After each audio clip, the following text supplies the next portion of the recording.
The right to offend is not some pesky little part of freedom of speech that we have to put up with. It is the heart and soul and lungs of freedom of speech. It is the coursing lifeblood of human progress. It is the instigator of liberty and modernity and science and understanding. What a laughing stock today's student leaders are, that they can so casually dismiss the right to be offensive without realizing that their lovely, enlightened lives are the gift of individuals who gave offense. Offensiveness is not just something we have to begrudgingly accept. Offensiveness is the motor of human progress. Now broadcasting from the Right to Offend Media Studios in sunny South Florida, bringing you the latest in politics, current events, art, and pop culture. This is the Whitfield Report Live with Sam Whitfield. But giving offense is good. In fact, it's essential.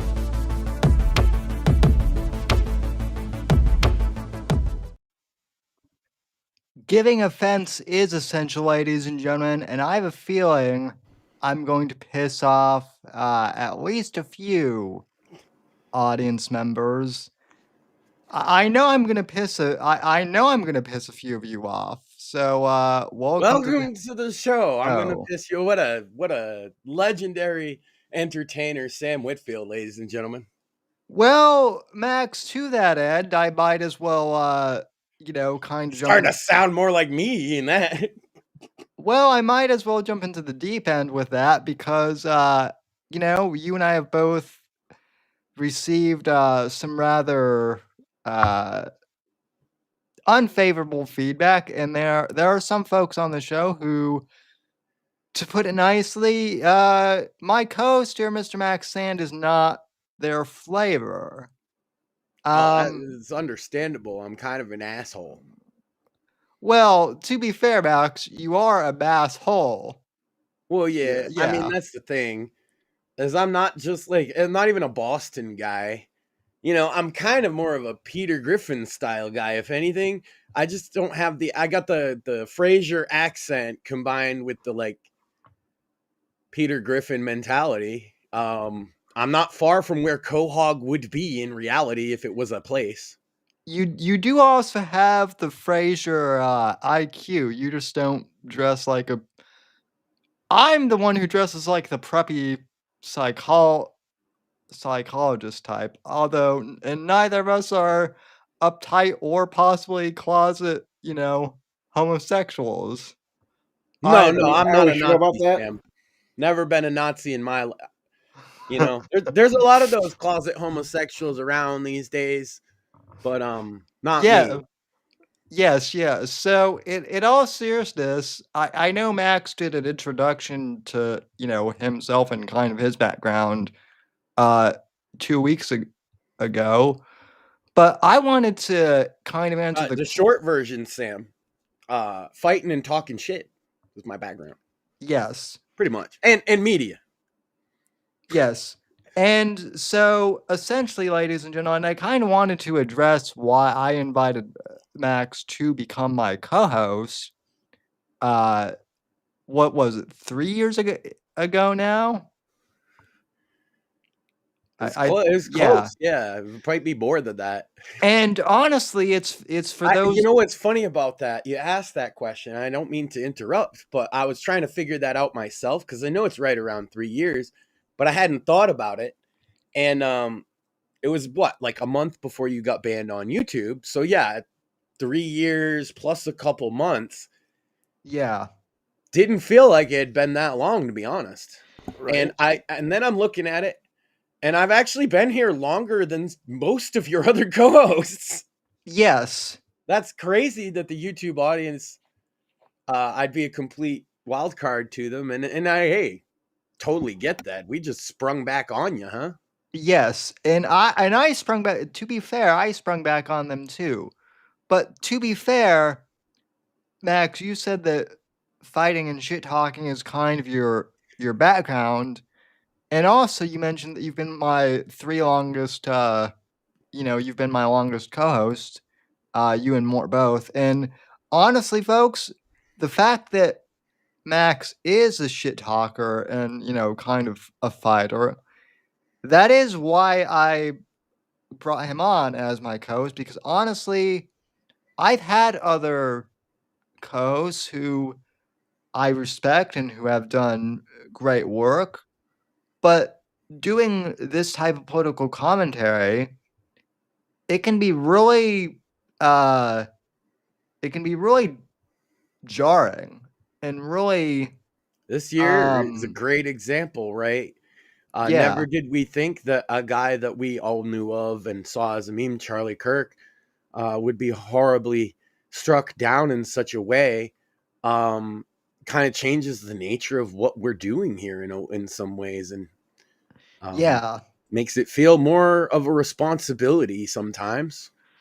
And also, like, to be honest, and I'm not saying anything against anyone who wanted to take this approach, but there are a lot of people who, I don't know, have decided to sell out in order to kind of progress in, media.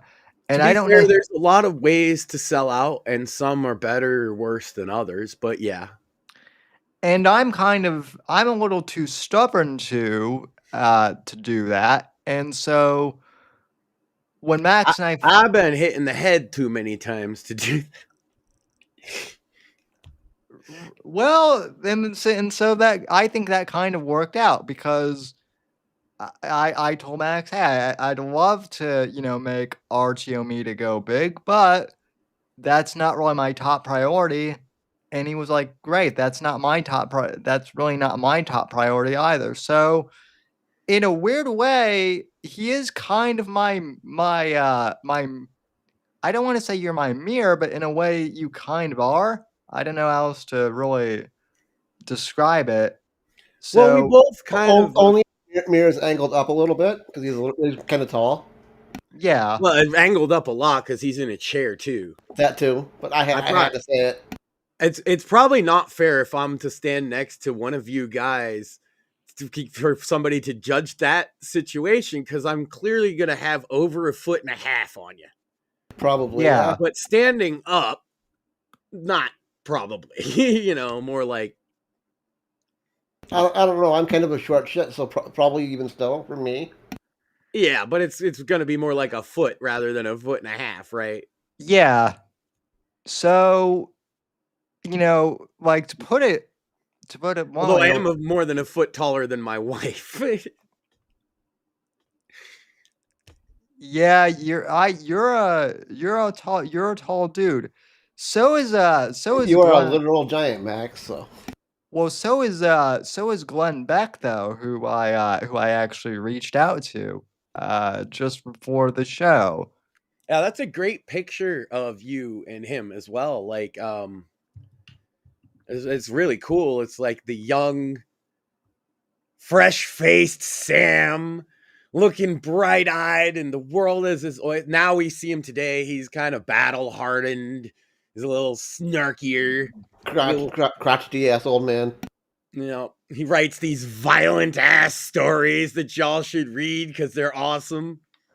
Yes. But yeah, I mean, I don't think we bring that up enough. Is like, that's one of the coolest things. Is like, you say I'm like a mirror, and in the mirror is that we're both been at this kind of thing long enough to know what we like to do.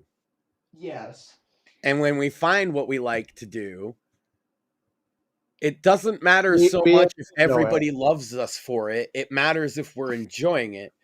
And it just so happens that you found that with writing over the past couple of years, and it's clear you enjoy it because you've put out a lot of work in a short period of time, without, except for these people that they'll, the people that like AI a whole book or something, they can do fast. But other than that, you're about the fastest writer I've seen in a long time, because you just seem to take to it like a fish to water.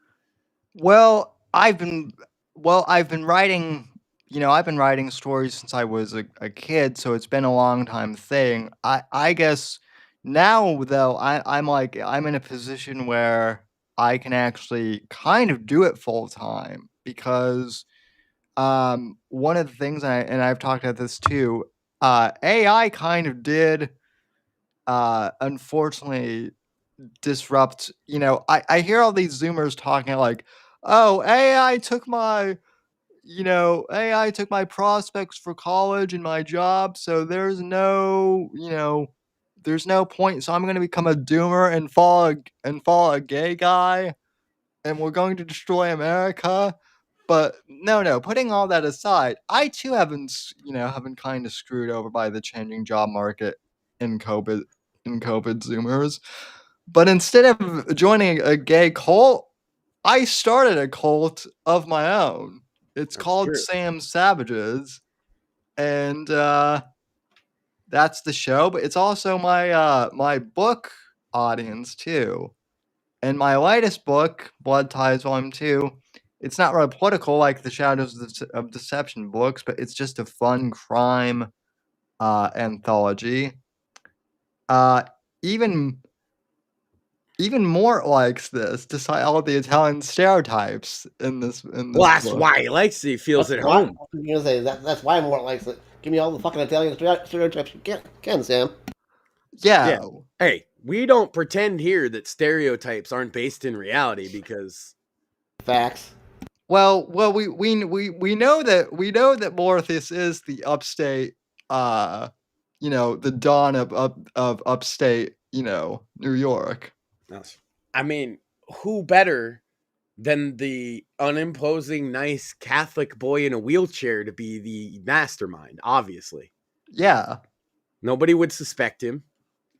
Now, Sam, now you drew suspicion. Now we're fucked. We're gonna get the Anne Heche treatment. It's over, man. Yeah, but in all seriousness, No, I've got to go cover and hide some bodies, Sam. God damn it. Well, there's gonna be a horse head in your bed for sure now. Well, see me, I don't believe the mafia exists, so he can't be in charge of it. But you, I don't know, I disavow. Well, you're over near Providence, Max. So. That's right. And I was an active member of the Buddy Cianci Free Buddy campaign, as well as when he ran again for mayor. I was on so I'm good. Yeah, speaking of podcast lore, there was and Uncle Jimmy has you covered, so. Speaking of podcast lore, they got him. Speaking of podcast lore, though, there was an entire show called Crime Town that was all about Buddy Cianci, and they tried to make him look bad, but I don't know. He doesn't look bad. He cleaned that city up, and now it's shit again.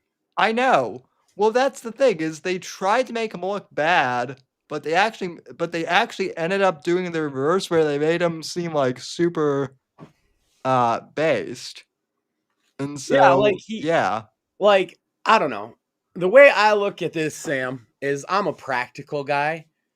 And if the city is corrupt and the organized crime of some variety has a hand in all kinds of legal enterprises, and you have to interact with them, the best thing to do is to make them, in order to continue operating without disruption, make sure they make the community a better place. And they'll do it if you leave their fucking shit alone, like the gambling. The Rhode Island families had long since moved out of the drug gang. That's more like a street gang kind of thing. Yeah. Drugs. Rhode Island organized crime is clearly all around, until they legalized gambling anyway, is all around sports betting and things of that nature. Running numbers and money laundering, those kind of things, right? And he overlooked a lot of that. You damn right he did, because they ran the sanitation department for him and cleaned the place up and shit. Like, he made deals. Trump does the same fucking thing. Buddy Cianci was a microcosm proto-Trump in that way. Even if he was a Democrat, doesn't fucking matter. Is that he was like, okay, I am not going to sit here and pretend that the system isn't fucked up. Trump did this with the tax thing, right? He's like, of course I make a lot of money saving money on tax loopholes. You would too. Why did they leave that wide open for me? But he's like, of course the mafia runs the sanitation department, but we could make them run it nicely. Right. I'm not going to sit here and pretend that as mayor, I can eliminate the fucking mafia. They'll just kill me. But what I can do is work with them to make the community the best possible place. Do I think that that's a bad thing? No, because I'm a guy from the streets and I understand that crime's going to exist whether you want it to or not. Yeah, and that is... And if the politicians truly have an issue with said loopholes, how about you close them, motherfuckers? Oh, wait, you fuckers won't do that because then you can't use them yourself. The mayor of Providence cannot go after these guys in any other way than to sick the local police on them. And what do you think that's going to do? So what is he supposed to do aside from work with them? The fact that these other motherfuckers don't, well, you're stupid. It's their own fault. They run the town anyway, whether you like it or not. You can work with them or you can try and fight them, and then they're going to make it hard for you. Right. And this is a thing a lot of conservatives don't want to even acknowledge, is that the underworld of crime will always exist. The only type of right-wingers I find that acknowledge that are libertarians, right? And they have weird-ass fucking tangents on the same subject, if you know what I mean. Yeah. Well, also though, to kind of dive into the one of the subjects that everyone wants me to talk about. Apparently we're all supposed to be like scared shitless that Mamdani won in New York, and like first he's off, not even the first commie mayor. I know, but even if he and he already said he can't do 90% of what he said. Even if he was though, Max, like the thing that baffles me is like people are shocked. The fact that people are shocked about him winning in New York shocks me, because if anyone even with a brain cell has been paying attention, and I get it, it's the social media hype machine. I get that, it's outrage bait, but like I saw this coming a mile away like 5 years ago. Eventually, I remember talking to you about this during lockdowns on the show, where we were talking about the Jewish community in New York being targeted specifically during COVID. Yeah. The rise in the rise in anti-Israelism or anti-Zionism aside, the rise of flat out I hate Jews and want to do them harm has been a thing. It really has. I've been on the receiving end of it, and I'm not fucking Jewish. I'm Irish Catholic. I've been on the receiving end of it, and I'm not Jewish either. I dated a Jewish girl once, and so we better keep an eye on you, I guess. That's the new cool thing, is to hate Jews. I've never been known for being trendy, Sam, so probably not going to be me. I will say this, though. In New York, there are some very unique circumstances that I think some people aren't aware of. One of them is the beef between a lot of the Black community and the Jewish community on the Lower East Side due to like Jewish only ambulance scenarios. I don't know if you've ever heard about this, Sam, but it is a problem. I have actually. So I feel like a bad friend, because so many of my friends cared deeply about this topic that I do not remember the name of the young boy who was hit by a Jewish man driving in New York. He's a young Black boy, was hit by him, and they called the Jewish ambulance service to come and pick that guy up and took him away from the scene before the cops even got there. And then the Black boy had to wait 10 minutes for the city ambulance, and he died. And that has created a lot of resentment in that community for about 30 years now, that I don't think a lot of people are aware of. That if there is one place where you can feel like Jews have disproportionate sway as being a poor person in a place that you would feel that, it would be New York City. That's not to say that there's actually this Jewish conspiracy, but to say that if you're a poor black person in New York and you see something like that, it does feel like you're getting fucked over. Sure. And that resentment is real. So we can't pretend that that doesn't exist. And so he was appealing specifically to that. He was also appealing to the Palestine conflict. And it's New York, so he's a far lefty. The farthest lefty is usually going to win. Yeah.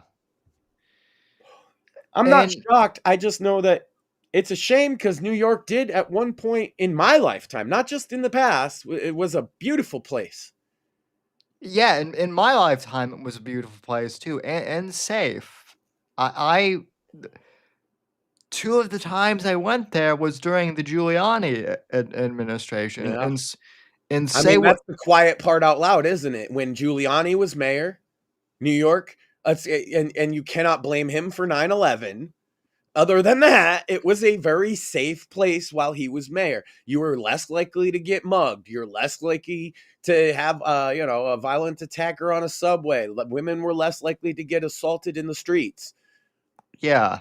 It's much, much more than that. And not only New York, but most of the major cities on the east or northeast have followed suit with the type of leadership they're electing. I expect there's going to be more open commies elected in Mass, New York, Vermont, Rhode Island, Connecticut. Yeah. That's why I hate it here, Sam. I love it, but I hate it. Like, Massachusetts is in my blood. I love this place. I love the land. I'm connected to it. But man, do I hate some of the people here with a passion for their fucking dumbass beliefs. And I some harm kind of hate, but like, man, you're a stupid motherfucker kind of hate, you know? Yeah, I feel the same way about, It's like, all right, motherfuckers, you fuckers deserve Sharia law now. Yeah. Like if you especially those dumb, young college age white women that are like, oh my God, we're bringing in Sharia law. I hope he does. I hope he makes your ass wear a burqa, bitch. Facts. Yeah. That's what you deserve. You voted for it. And you know what happens when you don the burqa? You're still haram, but now you're imitating an Islamic woman, so they're allowed under Sharia law to rape you. So if you don the burqa, you better live that devout Muslim life afterwards, because if you don't, they have in their mind the spiritual authority to do whatever they want with you because you're haram.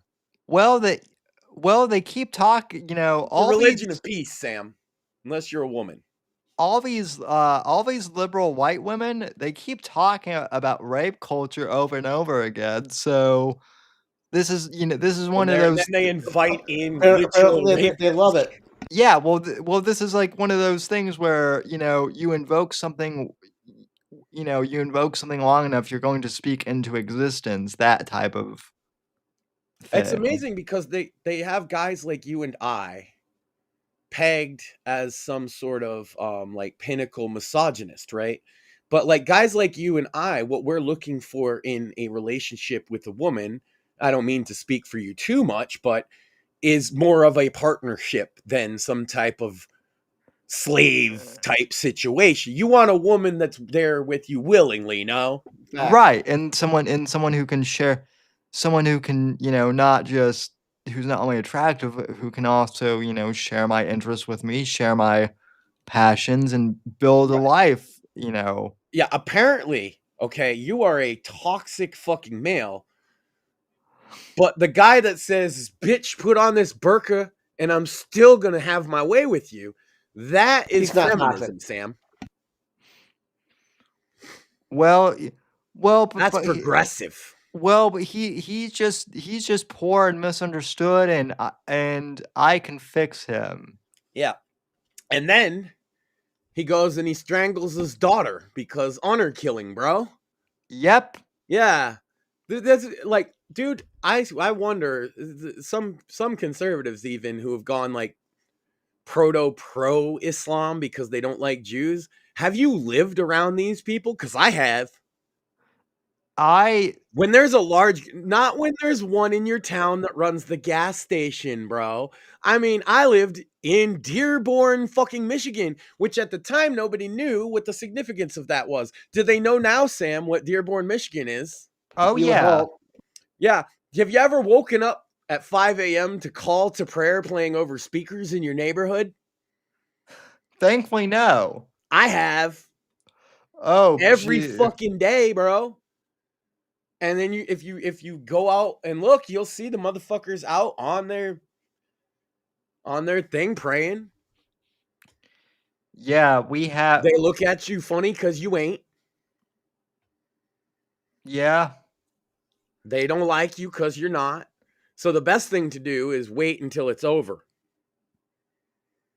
So you have to, every couple hours for about 15 minutes, you kind of got to hide inside so you don't offend the Muslims. Also, Sam, do you like dogs? Yeah, I mean, I had a service dog, so yeah. Yeah, Mort, you like dogs? I do.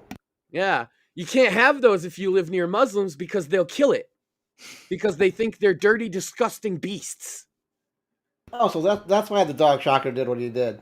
Yeah, I actually had a Muslim teenage guy jump into. I had a dog. His name was Jay. Juggalo, but we called him Jay. He was half husky, like half wolf. Like he's a cool dog. Really smart. But he's a dog, right? And so this Muslim teenage, poor unfortunate soul that through no fault of his own and he's here. He jumped into our yard with a knife to try and stab my dog. Not even a knife, like one of them big ass like kikiris or whatever. Oh, fun. Oh yeah. Well, and when I told him like I'm gonna fucking shoot you, he said no, it's fine. It's just a dog. Yeah, No, it's not fine. Leave my dog alone, bastard. Yeah, it's my dog, motherfucker. And then Jay bit him, so that was cool. Yeah, well that's one of those things that the Fake Untitled podcast has talked out, and we've talked out too. Yes, because Craig is a dog lover. Well, he's also a Jew. Well, no way. But the famous thing we all know about Dr. Craig is how much he loves dogs. Well, yes, clearly. Yeah. Well, also Steve loves dogs too. Well, look, all our homies love dogs. Yeah.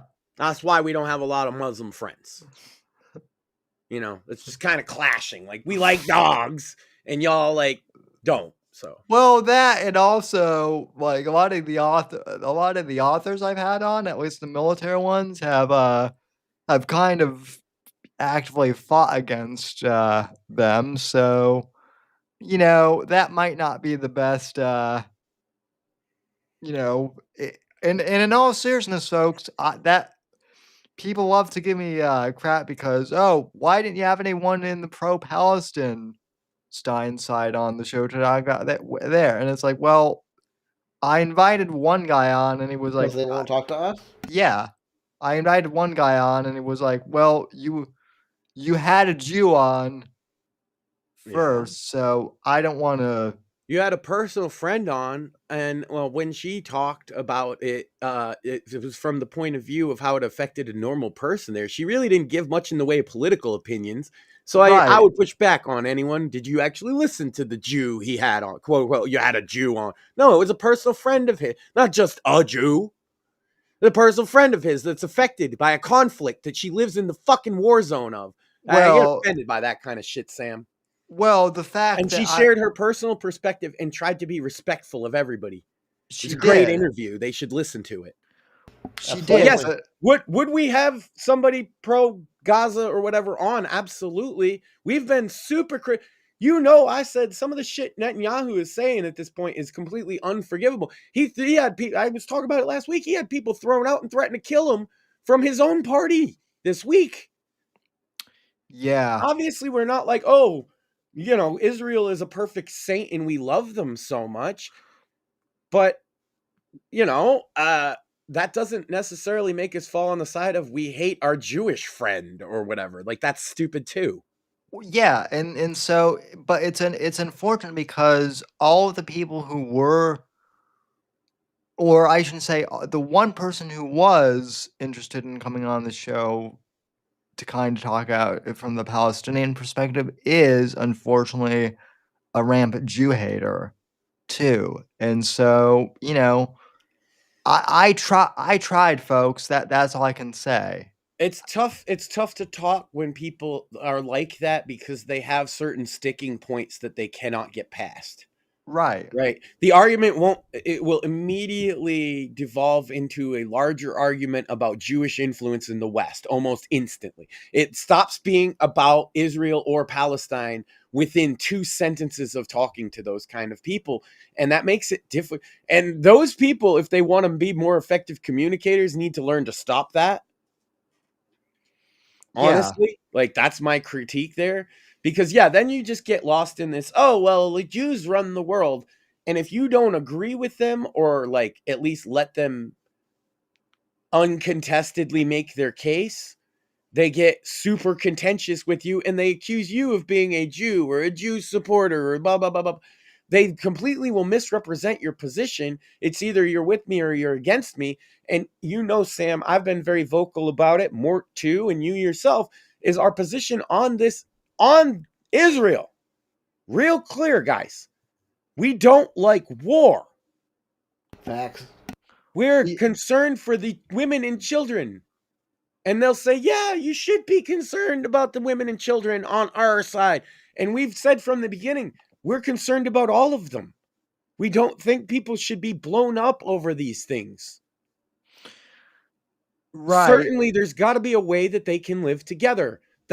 Yes, it's a corny point of view, but it's true. It is corny. I've also said though too, like, okay, you want to say that Bibi's not perfect. What about the Hamas leaders who purposely put civilians into, or even just let's judge by statements that if Bibi's saying stuff, I'm pointing out that what he said at the Knesset meeting last week, I found detestable. But let's talk about Hamas and what they say. I could point to a million examples of things they say that are detestable. I don't like either one of them using the women and children, by the way, both sides, using the women and children to try and guilt you into saying that their side is correct. Yeah. No, I think that you're both fucking wrong, actually. And that's what most people think, that you're stupid for fighting each other constantly when you live right next to each other. And if you don't figure out a way to work it out, eventually one of your groups is going to destroy the other one. And the rest of us are just going to have to move on without the one that destroys the other. Even Trump said, well, and like I said, I'm going to piss people off. And so as long as I'm pissing people off, I don't want to speak for either Max or Mort, but gun to my head, just to be real clear for me personally, gun to my head, if it has to be one of those two sides, I'm picking for Israel to win. They're more open to a different, a similar, I should say, similar lifestyle to us. Yeah, they're just going to be easier to fucking cooperate with. And I know the Jew haters would hate that, but it's true. Well, Max, I'm already an APEC shill. Don't you know? So that's the thing. Since I started this show, Sam, do you remember when the guy making the Hamas video game made me one of the bad guys? Yes, I do, but you might want to. The game is called Hamas Heroes. You cannot get it on Steam, but if you want to kill Max Sandberg, that's what he called me, Sandberg. If you want to kill me, because clearly I'm just a Jew, and I don't even know why the guy was so mad at me in the first place. I don't even remember. I don't think I said anything related to Israel. Did you have the Israeli flag in your bio yet? Maybe, but I don't even remember. Either way, he got so mad. And I was like, all right. And he's like, I'm going to put you as one of the Jews in the Hamas Heroes game. And I was like, awesome. Cool. So it's enshrined in history that I'm on a side that I'm. Hey, they'll probably win. That's fine. Yeah. I'd like the record to show I actually have a stance of neutrality because of my anti-war stance. That I think that like war is the worst way for groups of people to solve their problems. Yeah. Yeah. Well, I'm the same way. My biggest problem, and this goes into my problem with like Fuentes and the alt-right too. I mean, I have lots of problems there. But when they criticize Israel, my biggest problem is that they attribute things to that Israel. They say that Israel does these things that Hamas clearly does. Yeah. But they're also like completely quiet on that too. It's just they don't want to have an argument with what we are, which is a neutral participant that Right, could be yeah. swayed. They don't want that. They want you either to be fully their side or fully against them. Yep. And this is why they fail with so many normies. Like, I get it. Not a lot of people watch our show compared to some of these people. So you could argue that I don't have a populist opinion, but I bet you if you polled people on this specific question, you would find more normal people agree with us about that war is a bad way for the neighbors to solve this. Yes. Then they would agree with Israel is right or Palestine is right. Most people don't pick a side like that. Well, the problem we have too, Max, is that like a lot of them will say, sorry to interrupt, but I want to finish. A lot of them would cite, I believe, that they don't know enough about it to pick a side. Want to bet? Absolutely. Absolutely. I would say too, and this is something like, so to kind of pivot topics, but this does relate. Everyone's worried about this quote unquote civil war on the right between, the Groypers and then MAGA. And it relates to the whole Israel Palestine thing because a lot of this is just, it's all online. Most people in real life. I didn't even know any of that until I went on Twitter. Like a lot of times I don't even look at like news except in preparation for the show. Right, neither do I. On a daily basis, because this shit can get grating, especially when there's a lot of bad news, right? And there's been this like Charlie Kirk thing it was like a big blow to all of us. It's tough to look at bad news over and over again. So I try and dip in and see what's hot for the show and give my honest opinion rather than like a lot of these, man, how many of these motherfuckers, like, let's just be honest here. How many of these motherfuckers outcompete us because the AI writes their script?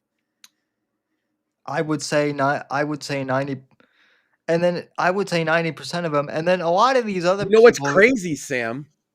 They don't know this. We're going to let them in. The AI wrote this script too, right now that I'm reading. Sam's in on it. Mort's in on it. This is all scripted, you fucking idiots. Yes. Totally. You think we could say all this shit ourselves? Nah. Invasion of the cripples. Spontaneously too. Well, no, it's not spontaneous. We're acting spontaneous because the AI told us to make it seem that way. Yeah, well, I got the notes here. It says the next thing Sam is going to say, well, damn it, you gave this all away. And he's supposed to look a little pissed off, but with that sheepish smile that he does. Damn it, Max, you gave it all away. God damn it. Yeah, but no, like these guys, they'll, even if they're not writing a script with AI, right, they're getting... YouTube has this built in now. Oh no, I'm shitting where we eat. YouTube has a system right now where it'll tell you what video to make. Yes. Right? The AI will tell you the title, it'll make you a thumbnail and what to put in the video. I've tried. Most of the people you're watching are doing this. Yes. We're not. if you're not big on just AI slop, stick around, because I don't use AI almost at all. So I'm making human slop, Sam. I used You AI. barely use it just for the thumbnails, and let's face it, you kind of got to these days to even compete. Yeah. I've used it a few times on Bits and Bones for thumbnails. Yeah, thumbnails. I've used it for thumbnails too, but even now I've started to make a point to make my own again, just because. I'll make if it's I'll let me put it this way. If it's like a thumbnail, like I can reuse, like if I'm updating the channel art or something, that's like long term. I may use some AI for some of that, like to like make my. You know what's gonna be funny, Sam? Not for you, but for me. When the courts rule that using generative AI is theft, and you all have to rescind the shit you used to put it out with, I'm gonna laugh and laugh and laugh. Sorry.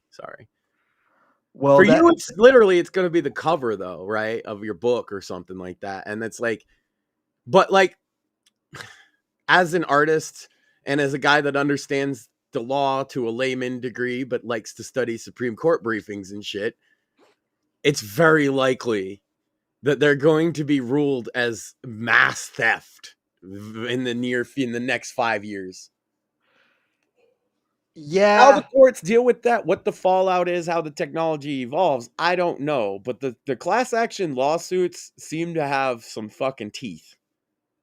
And not just in America either. Like, other countries are all suing these AI because you're using their material as the basis to generate material. It's basically like fan fiction, Sam. What's your AI generated content is like fan fiction and falls in a very similar legal category depending on how the courts rule. Yeah. Meaning that somebody else might, because of all the different influences and through no fault of your own bits and pieces of your cover. This is through the AI. This is the AI company's fault for putting it out without thinking it through. And also, can you unlearn them?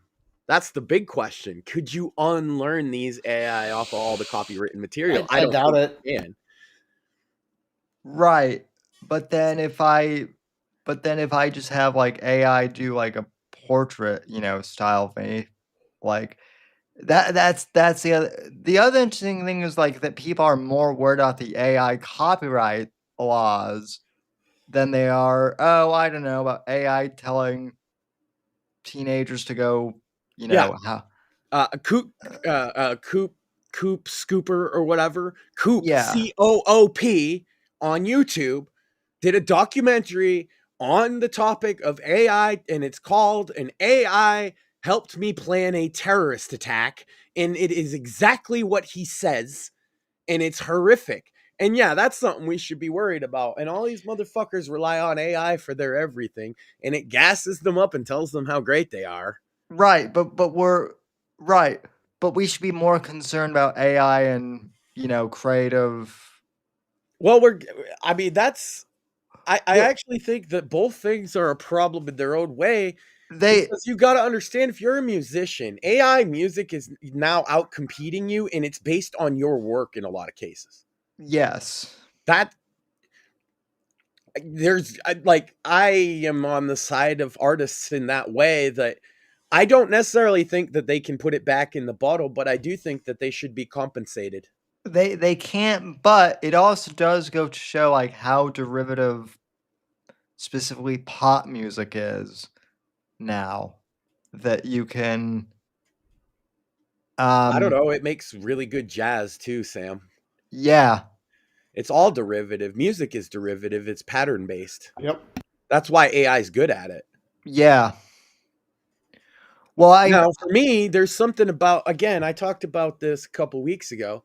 And you like it too, and more, and that's why, even though I'm not an anti-AI guy. I'm not saying don't use it. I'm saying it's going to be funny when a lot of people who used it, if the courts rule how I think they might, is going to make a lot of people have to second guess their entire fucking career. Yeah. Absolutely. All I'm saying is don't rely on generative AI for everything, because it will probably bite you in the ass at some point in the future. But yeah, you know, at the same time, it's tough, because then the pressure is also to use it to compete against these people that will outcompete you because they're using a robot. So that's a double-edged sword. Looking at you, corporate marketing teams who said, "Oh, we don't need to hire marketing people with marketing degrees anymore." Or all the AI being used in video games, but I'll talk about that on Friday. Yep. Yeah, that's going to be hilarious. That's exactly why the copyright thing's going to come to a head, too. Absolutely. Yeah. It's the music and the video games, and now it's starting to generate entire films. Yep. This is where it's going to come to a head, because with the films specifically, and entertainment ruins everything. Yeah, for the films specifically, right? You cannot argue that it didn't learn how to make films from copywritten material. You can't make that argument. Every single film it used to analyze to make films with is a copywritten film. Yeah, every one of them.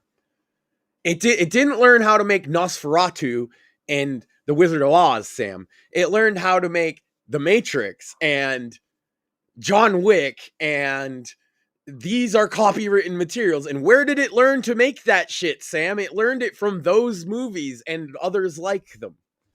It also used it. And it probably used YouTube to, because that's where all the clips are posted and whatnot. Sure, yeah. And it used more than we're even thinking of. That's the thing. It probably drew from a million different inspirations. And you could argue that that's what humans do too. Yes. So that's going to be the counter argument, is that it's the same as what humans do. The problem is we don't do it on this scale. And it is going to interrupt everything it already is. Well, that also might see, what I'm hoping is that this allows for a broader discussion on not just AI, but the US copyright system in general, because let's face it. At the very least, the DMCA I have a serious beef with, yeah. Yeah. It's very specific. The Digital Millennium Copyright Act needs to be reformed or rewritten. People always say I've gotten this admittedly from a lot of boomers, but still, and you'll understand why I made that specific point in a sec. I always get told, Sam, you should host a Friday night DJ, stream or something where you play your favorite music. And it's like, well, I'd love to, but I can't because of I did one of those a couple years ago for Halloween on like a throwaway site one time, because I figured I could get away with it one time. But you're right. Like, if you were to make that a weekly thing, your channel would just get banned. Yeah, you'd get fucked real quick. Yeah.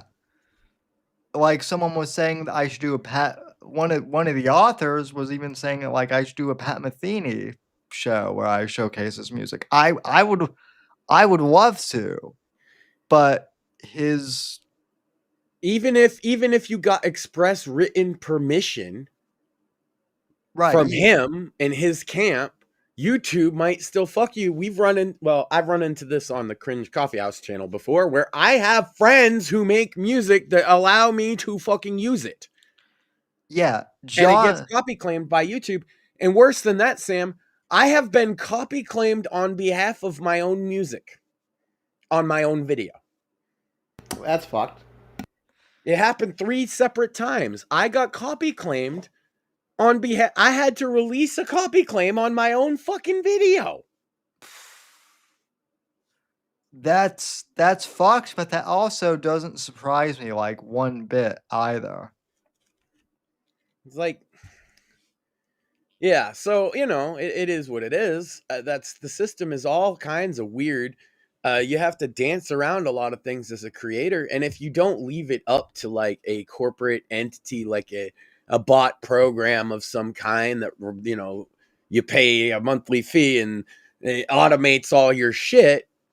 That's sort of what we're competing against too. And yeah, it is what it is. There's a level of we're just not even trying to compete anymore. That we're just kind of coming on and giving our raw thoughts on the day's topics and just trying to joke and have a good time, because it's real dark out there sometimes, man. Yeah, well, and to that end, so people ask, because I've been retweeting. I'm sure Mort has seen it more than I have, but people are like, Sam, why are you criticizing Fuentes in the woke right more than you're tweeting at Mamdani? And I shared a little about this on an impromptu Sunday show I did. Because the right's our side? Well, that, but also, like, I don't know, the left is always going to left. Like, I really have no hope to well, we don't want, like, I want to make it clear, you said this before, we don't want to, like, silence Nick Fuentes. No, we don't.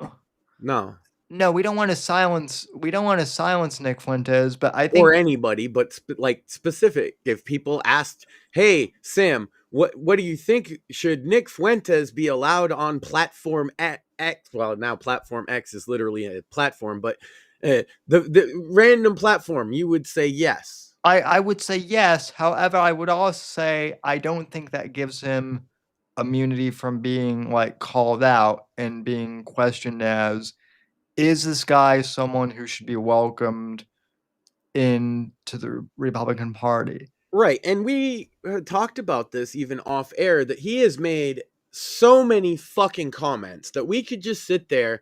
This is kind of what people might even want, right? Is like a tutorial on, this is all the crazy shit Nick has said, that why we think he's crazy and a joke and not serious, and that he has harmed countless young men's lives in negative ways. But frankly, that's like, it's so covered, you could find that anywhere. I'll say the one channel that has done that very effectively is Dana Lash's channel, former old school Breitbart journalist. In fact, I do have a clip of her actually tonight where she talks about the Civil War on the right and how it's I will say that one that's been public, everybody knows about, besides she obviously made a good, like, concise, this is the problem kind of thing, and I like that we're going to watch that. But, like, Jimmy Kimmel talked about Nick Fuentes saying that being married to a woman and having sex is gay. Like, that's a mainstream meme. Yeah. All of a sudden they want to pretend like he didn't say these idiotic fucking things. Yeah. He literally on Tucker sat there and acted like he's the pinnacle of masculinity, when we have a show, and we could go back and find the fucking clip again if everybody absolutely needs to see the video evidence. And by the way, if they say shit like that, they're just a groiper anyway, and we're going to ignore them. But, like, we talked about this. The guy tucked his thumb when he got into a fight with another man like a fucking child, and you expect me to take him seriously as a man? He's the pinnacle of masculinity, and he says, hey, your wife should be subordinate. This bitch is a virgin. He's in his 20s. Why would you listen to a virgin in his 20s about how you should treat your fucking wife? Well, he also doesn't think we should. Well, Tucker, grow the fuck up. Bro, Tucker has, what, 4 daughters? Would you marry one of them off to Nick so she can be subservient, Tucker? Yeah, that's actually a good question, Tucker. Yeah, you think he's a good guy. Clearly, you wanted to suck his dick so bad through that whole interview. God, we could feel the sexual tension with a knife. It's funny that, well, you know, I've always said, like, closet gay in 2025 just means Nazi, and Nazi just means closet gay. Well, and so that's Fuentes has, I will call him a Nazi, Sam, because he has identified himself as liking Hitler and wanting to kill Jews. Yes. To me, I don't care what the left says. To me, that's a Nazi. Agreed. Yes. And look, I understand that the left overuses that term, but Yeah. He said he's going to be Hitler 2, 3, and 4. Yes. Well, he said that like he said countless things to that nature. He's done salutes. How about his pledge, Sam? What his pledge that people should rape, kill, and die for him? That he makes them say? That's such a funny joke, right? Well, it's just irony, bro. And that's their excuse for everything. I'm not. We're not buying it. We're Yeah. not playing that fucking game. I understand Zoomer humor, and so does Sam, and so does Mort. We understand sarcasm. We understand being outrageous. What you're doing is how about all the shooters tied to his fucking cult? Let's talk about that. That there's at least 2 directly, and probably more like 5 total. One of them is that gentleman. My God, you want to hear a tragic thing, Sam? As a guy, I've always had friends in the black community, right? I grew up around that. Yep. I'm a hip hop guy. I'm from the streets, kind of shit. Yeah. So like when I see what happened with the guy, and I don't want to, like, 'cause we're on YouTube, I don't want to say the term he used for himself, but it was basically N-word cell, like incel, okay? And he went and he shot up his school because Nick Fuentes had convinced this young black man that he should be ashamed of his skin and his culture and his race and his country. And he went and he thought that his life was worthless unless he harmed people. Nick Fuentes is a piece of shit. And I don't care if we get canceled off the right for saying it because Tucker knows better than you. Well, then Tucker's just an idiot. Why does Tucker matter so much to you? What is he? Oh, you liked his show and he's an entertainer, dummy. So are we. These people aren't even on the right. Like, this is the other thing. All these people who are suddenly saying that, like, oh, Nick Fuentes is the future of the conservative movement. What exactly does he want to conserve, ladies and gentlemen? Well, because to me, I got a pledge, Sam. I would never rape for anybody. That's an insane thing for anyone to say. And young men, if you were saying that, you need help. But I would fight, kill, and die to stop him from being in control of this country. He is everything I stand against from the right wing. Yeah, he's everything we stand against. He's collectivism in a bubble. Yes. It's a racially charged collectivism that he randomly changes. Now he loves black people this day, and he loves Mexican people that day, but he's a white nationalist this day because he's just saying whatever he can to get these stupid young people to click and think he's fucking cool and edgy. He doesn't respect them. He let them be molested right in front of him and then defended the guy that molested them. I'm supposed to... Look, you want to cancel me from all of fucking discourse because Nick Fuentes is a massive faggot? So be it. Ditto. I take my leave. And I would also say, someone said that someone called him out. Someone called him out and made the point that Hitler and the Nazis were into pedophilia too, which they were, and Nick's response was, well, that's actually pretty cool. And I'm sorry, is that the type of person who we want as the voice for Gen Z? Someone who thinks that pedophilia is somehow based? I thought that... It's ironic, Sam. It's all ironic. Remember, now this is new to the YouTube returned audience, but there was a point we had a beef with a guy. I don't want to bring too much attention to it, but while we were banned, there was a beef with a guy, and what was his bit, Sam? He was an ironic pedophile, right? That was his bit.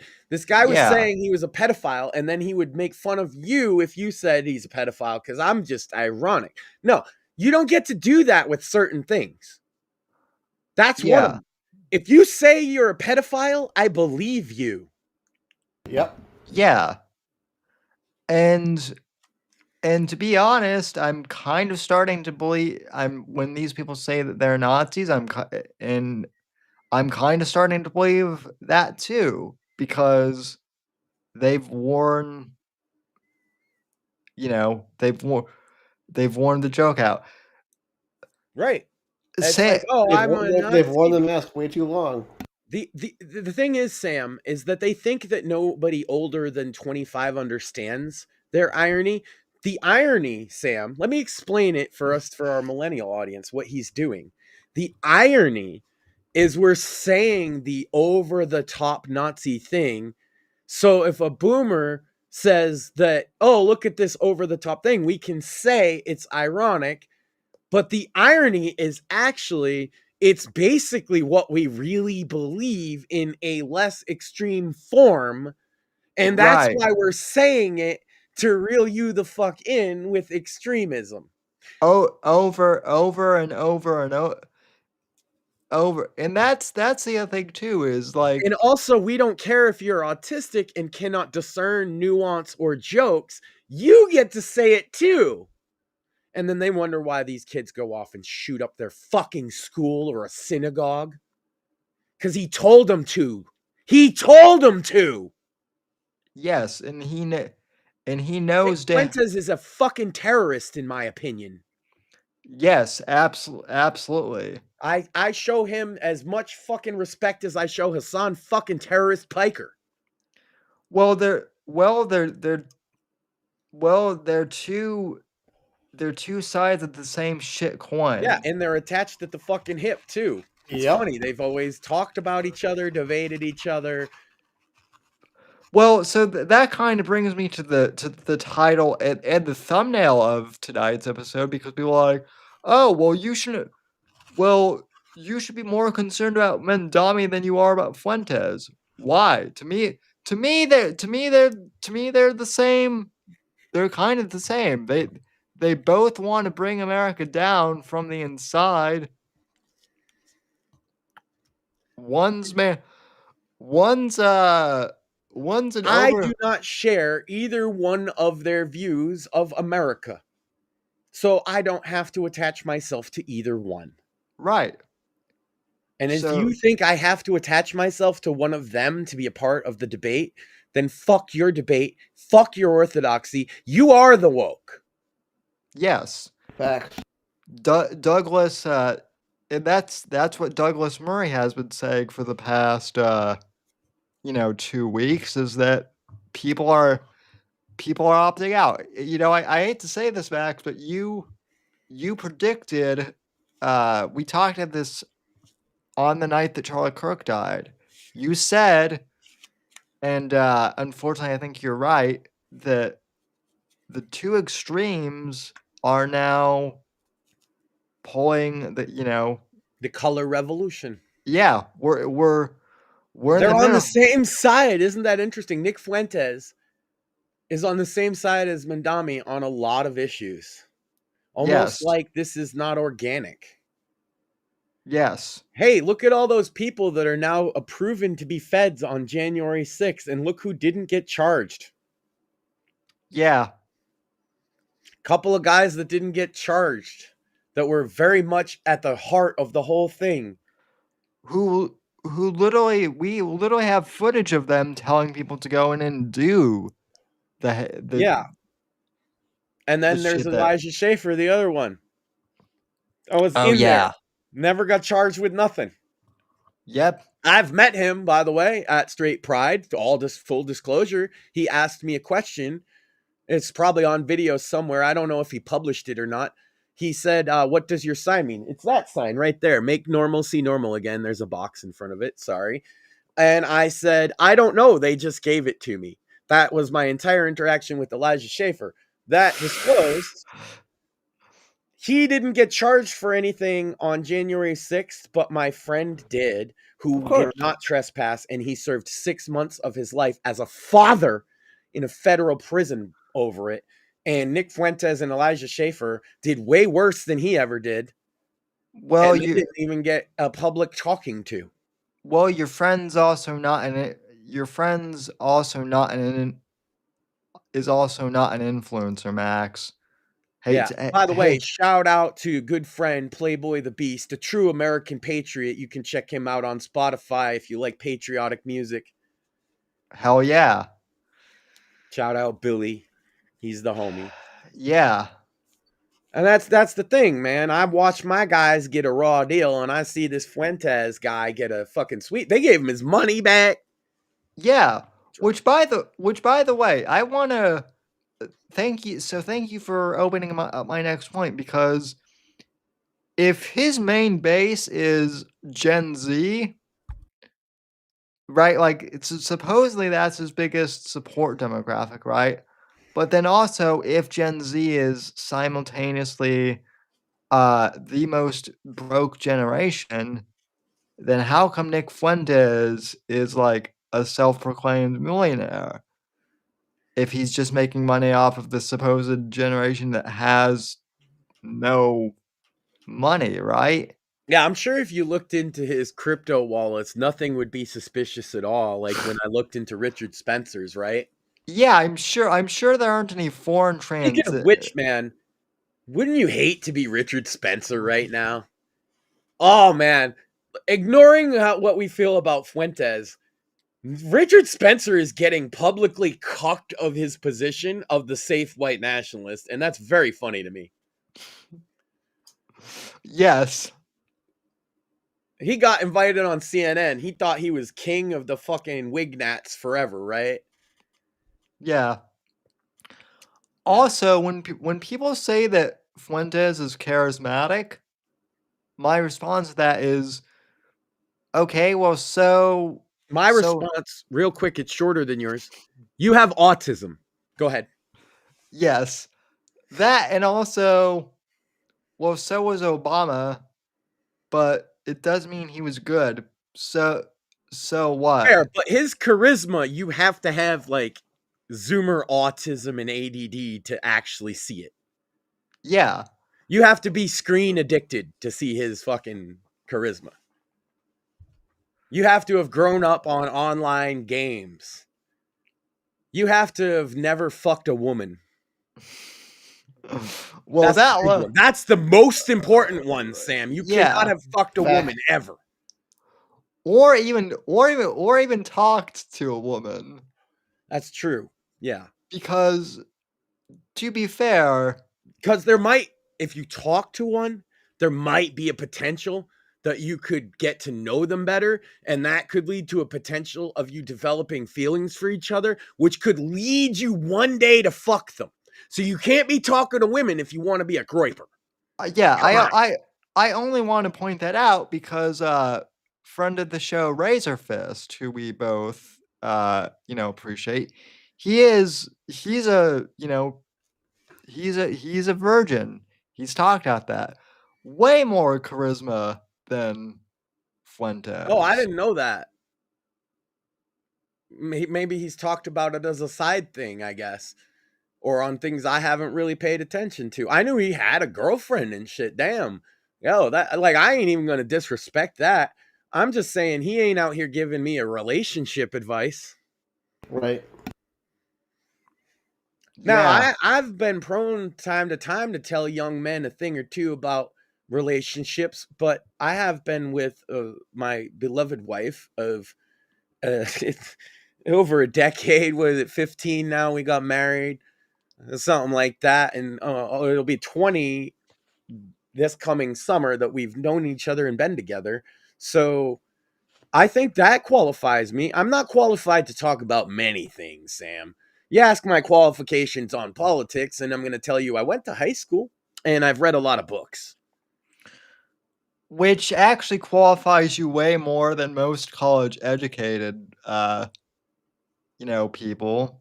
Well, I like U.S. history, so that's an area I read a lot about, and that helps with discerning politics to some degree. But realistically, I have good experience with this. I've also had bad relationships prior, obviously, right? And so I know how this kind of thing goes. Man, one thing young men nowadays tend to tell me is like it's so different now, and it's so hard to find somebody to connect with. And I don't know, it was like that for me too, but I'm sitting here years later with a woman I love. So Yeah. it can happen And for anybody. and Social media does add a pile of shit to it as well. But it can't happen to you if you run around saying talking to women is gay. Come on, grow up. and shout out in the chat to Okie Dean. Sammy, Yeah. is that you? is it- Yes it is. Okay. I have been The wise overlords of YouTube have allowed him back. we have been banned, we have been unbanned after 3 years. We may be getting rebanned after tonight's episode. I don't know. It But depends on how much YouTube likes Nick Fuentes at this point. Because yeah, we might get banned just for trashing him. we are that is the one thing I will say. I have. So the hilarious thing is YouTube's algorithm doesn't know what to do with me because I'm simultaneously seeing pro Nick Fuentes videos and then very like anti Nick Fuentes videos, like all in the same feed. It's hilarious. Same Oh with no, it's like Tim Pool. He's banned by the algorithm. Can we stop saying he's the most banned person? First of all, I know who the most banned person is, and you do too, Sam. It's Chris Cantwell, and he deserves it. Yes. Secondly, can we stop pretending he's like banned at all? Like, he's not shadow banned. He's all over Twitter. He's all over YouTube. Let's stop the poor little picked on Nick Fuentes. Poor little Nicky. Oh, little Nicky that's never got a girlfriend. Oh my God, they took his money away and then they gave it back. Yeah. Heck, we've been more banned than most of these streamers. 3 years, and I'm glad to see Okie Dean in the chat says that's great. You are one of my favorite. Fine Semper. And yeah, it's like I'm glad that you found his channel again. This has been a problem. Like, we were banned, and a lot of people were telling through the whole time. I mean, the little behind the scenes on that, Sam. People were telling you to just immediately go back to YouTube, but we were like, why build on quicksand? And they're gonna ban you for being banned, right? It's like yes. Yeah. So now that you're unbanned and back, it's nice that we can reconnect with those people. But like those. This is somebody that wanted to watch you, and they just said, "No, you can't." Yeah. And also, but if people want to watch Nick Fuentes, by all means, knock yourselves out. I just think he's dumb and very gay. Well, so that's what I want to get. When he comes out as gay, a lot of people are gonna eat shit, huh? I mean, that would be the only move. I said the same thing about Cantwell years ago. You want to find out how that went? You could check out my stream about it. Sam, was that fun? Oh, that was fun. Oh. That was a lot. That was a lot of fun. Yeah. Spoiler: he was super gay and wrote about gay sex. Yes. Fuentes. Here's my thing for Fuentes. Since I did the Cantwell one right, I'm gonna take a shot in the dark.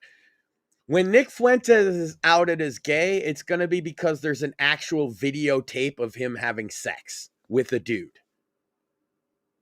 Well, if you believe Jaden McNeil, there is one out there. See, I didn't even know that. I never heard that shit. That is my prediction. Looking at the Nick Fuentes story arc is, look, Cantwell's a bit of a fucking like attention-starved peacock, right?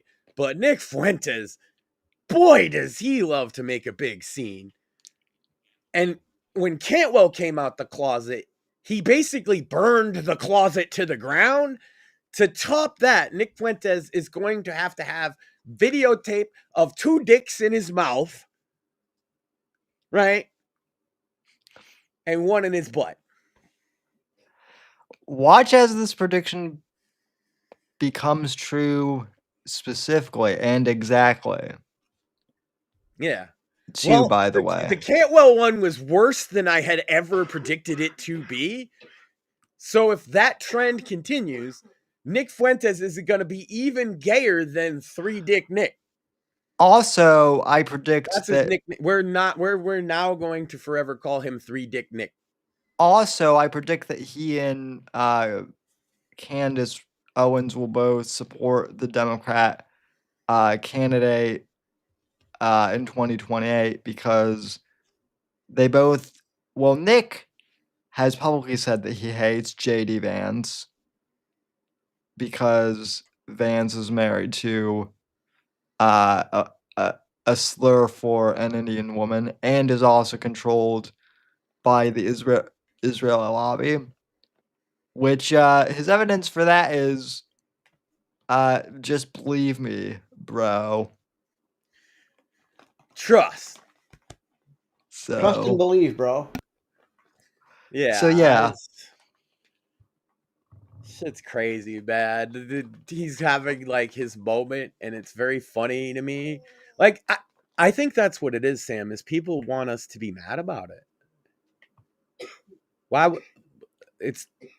Dude, Tucker just like prostrated himself in front of what Trump called the weird gay kid. Yeah. The weird gay kid. The only thing, well, and that's the other thing too, is no one is actually. So people think I'm mad that Tucker interviewed Fuentes. That's not what. So no one on the right is mad that Tucker interviewed Fuentes. 3 Dick Nick, Sam. 3 Dick Nick. Okay, yeah. Nobody's mad that Chatworth Osborne Jr. Interviewed 3 Dick Nick. What people are upset about is why Chatsworth, which is what Rush Limbaugh called Tucker Carlson, by the way. That's why I'm smiling, Sam, because you got me with the old school fucking. Yeah, people are mad. Why people are like, why Chatsworth? Why didn't you ask this kid about anything? I mean, 3 Dick Nick literally said that he loves Joseph Stalin, and Chatsworth was like, "Roy, you do? Okay, oh, wow. well, so cool." Next question." And yeah, Chatsworth Osborne Jr. was going to be the next Rush Limbaugh. See, Sam, we had 2 interviews this week that should have been reversed.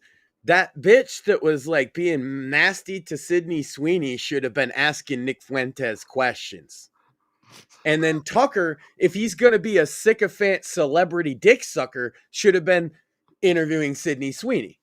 Right? They're in the wrong position. The catty bitch should have been like, "Now, Mr. Fuentes, do you want to take this opportunity to denounce white supremacy?" That would be fair, right? That'd be an honest, good back and forth. Like, give that bitch her credit. There's a time and a place for a bitch like that. Yeah. And there's also a time and a place. Like, yeah, Sydney Sweeney, she's just doing a movie shoot. She just wants to say, "I loved this movie. I really worked hard on it. It's going to be good and like my stuff." Tucker would be great for that because that's what he did with Fuentes. So here's your AI. If you want to AI generate some shit, AI generate reversing those roles. Or like Freedom Tunes. There's a free idea for a fucking bit for you. Yeah. Yeah, I'm sorry, but Nick Fuentes got filleted by a fucking boomer on a fucking program that millions of people have watched and said, "That's impressive how he sucked Nick Fuentes off like that."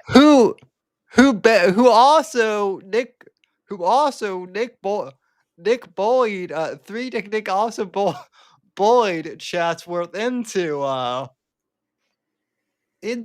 that interview.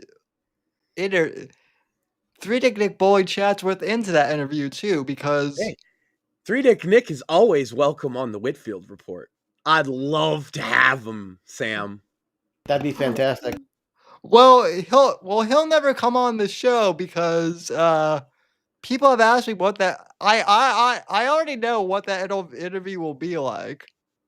If any of you have seen the stream, where where Mr. Medicare basically makes fun of Nick for 3 hours.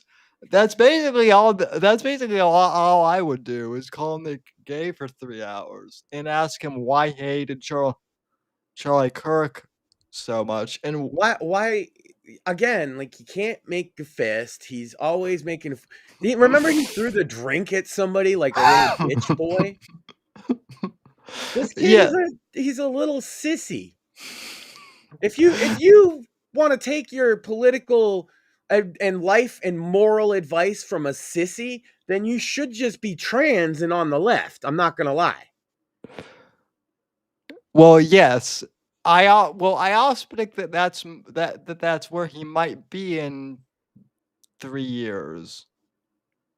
I hope somebody one day quotes me on that. Nick Fuentes is a sissy. Yes. There's your clip. There's your headline. I'm also and what I'm saying is I predict that he'll be trans in 3 years. Oh, you one upped me. I said he's 3 dick Nick. You're saying he's no dick Nick. Amazing. Dude, we need a pool. We gotta have a betting pool on what kind of gay Nick Fuentes is gonna be. Mm-hmm.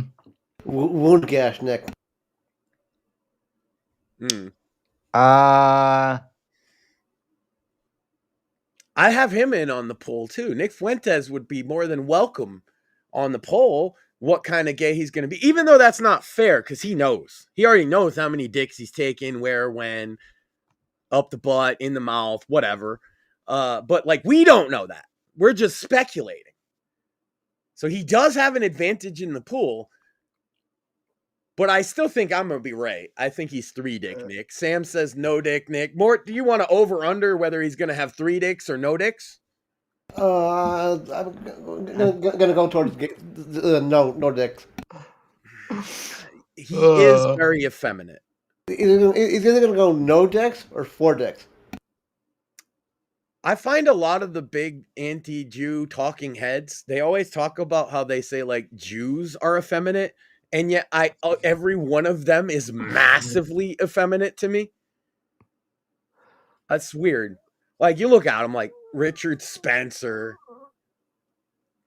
I mean, he's gay. Like, we all know it. We know it. You know it. I know it. He gay. Cantwell, God, I wish I didn't know how gay he was. What's that guy? Mike Penisvich. That's in the name. He likes dick. Also, he's a funny one too, because he's like, yeah, I'm a pure Nazi. I truly understand the problem of Jews. I was only married to a Jewish woman for fucking 20 years and have kids with her. And now I disowned my own children. Make sure you take all your advice from me. Yeah. These guys, they're pathetic. It's like, dude, a normal closet gay guy in years past, like all of these gentlemen I'm mentioning, would have just got divorced. Either they would have hit it, like maybe 50s, 60s. They just would have gone to a bathhouse or something. Or like in the 80s, 90s, or like my era, they'd just be like, look, man, turns out I was gay the whole time. Sorry. But we'll take care of the kids together. People would be cool with that. But they want to be different. They can't just be... Gay is okay now, and they're contrarians, so they can't just be okay. So they got to be either A, super duper the gayest gay of all time, right? Or B, some kind of like, well, actually, I'm not really gay, even though I took all those dicks in my butt. Well, it's very masculine to do that. You got to understand the logic, Sam. Well, that's the other thing with all these. It's a testosterone suppository. Yeah. I'll see myself out. And these people wonder why we can't take them seriously. So, it's like, oh, well, you know, in Rome, Romans used to. Okay, that's gay. Oh, I would be like, yo, these Romans doing that gay shit, that gay. I wouldn't be like, yeah, you know what? That's peak masculinity. I'm really into that. You see, because I have this disgust reaction to the idea of touching another dude like that. It's like, ew. Well, Max, apparently we actually have Nicholas J. Fuentes. Oh my god! On the I should be line. careful what I wish for, Sam. I can't believe that. I'm gonna eat my words. Totally. So, Mr. Fuentes, welcome to the Whitfield Report, faggot. I'm so owned. You know I'm not doing that shit. he's like, look, man, I can't pretend to be that gay. There's a level of pretend. You can pretend to be gay up to a point as a gentleman. You could be like a Will and Gracie kind of mockery gay. You could do like a, you know, everybody like a lispy gay, but like a Fuentes level, that's like a meta level 10,000 gay. Sorry, but I'm not gonna go out on a limb there and defend people like Ali Akbar Alexander, you know, going after a bunch of kids. I'm not gonna pretend to be that kind of monster. It's hilarious to me. I don't know if you. Well, it's not hilarious in the ha sense, but it is. You could say it's queer. It's odd, strange. Well, it is very queer. Well, it is interesting for me to watch mainstream conservatives, Craig, like Dana Lash, play clips of Nick Fuentes and Ali and just be like horrified. And I'm like, yeah, I knew about this like 5, 6 years ago. Yeah. Ladies and gentlemen, well, Nick.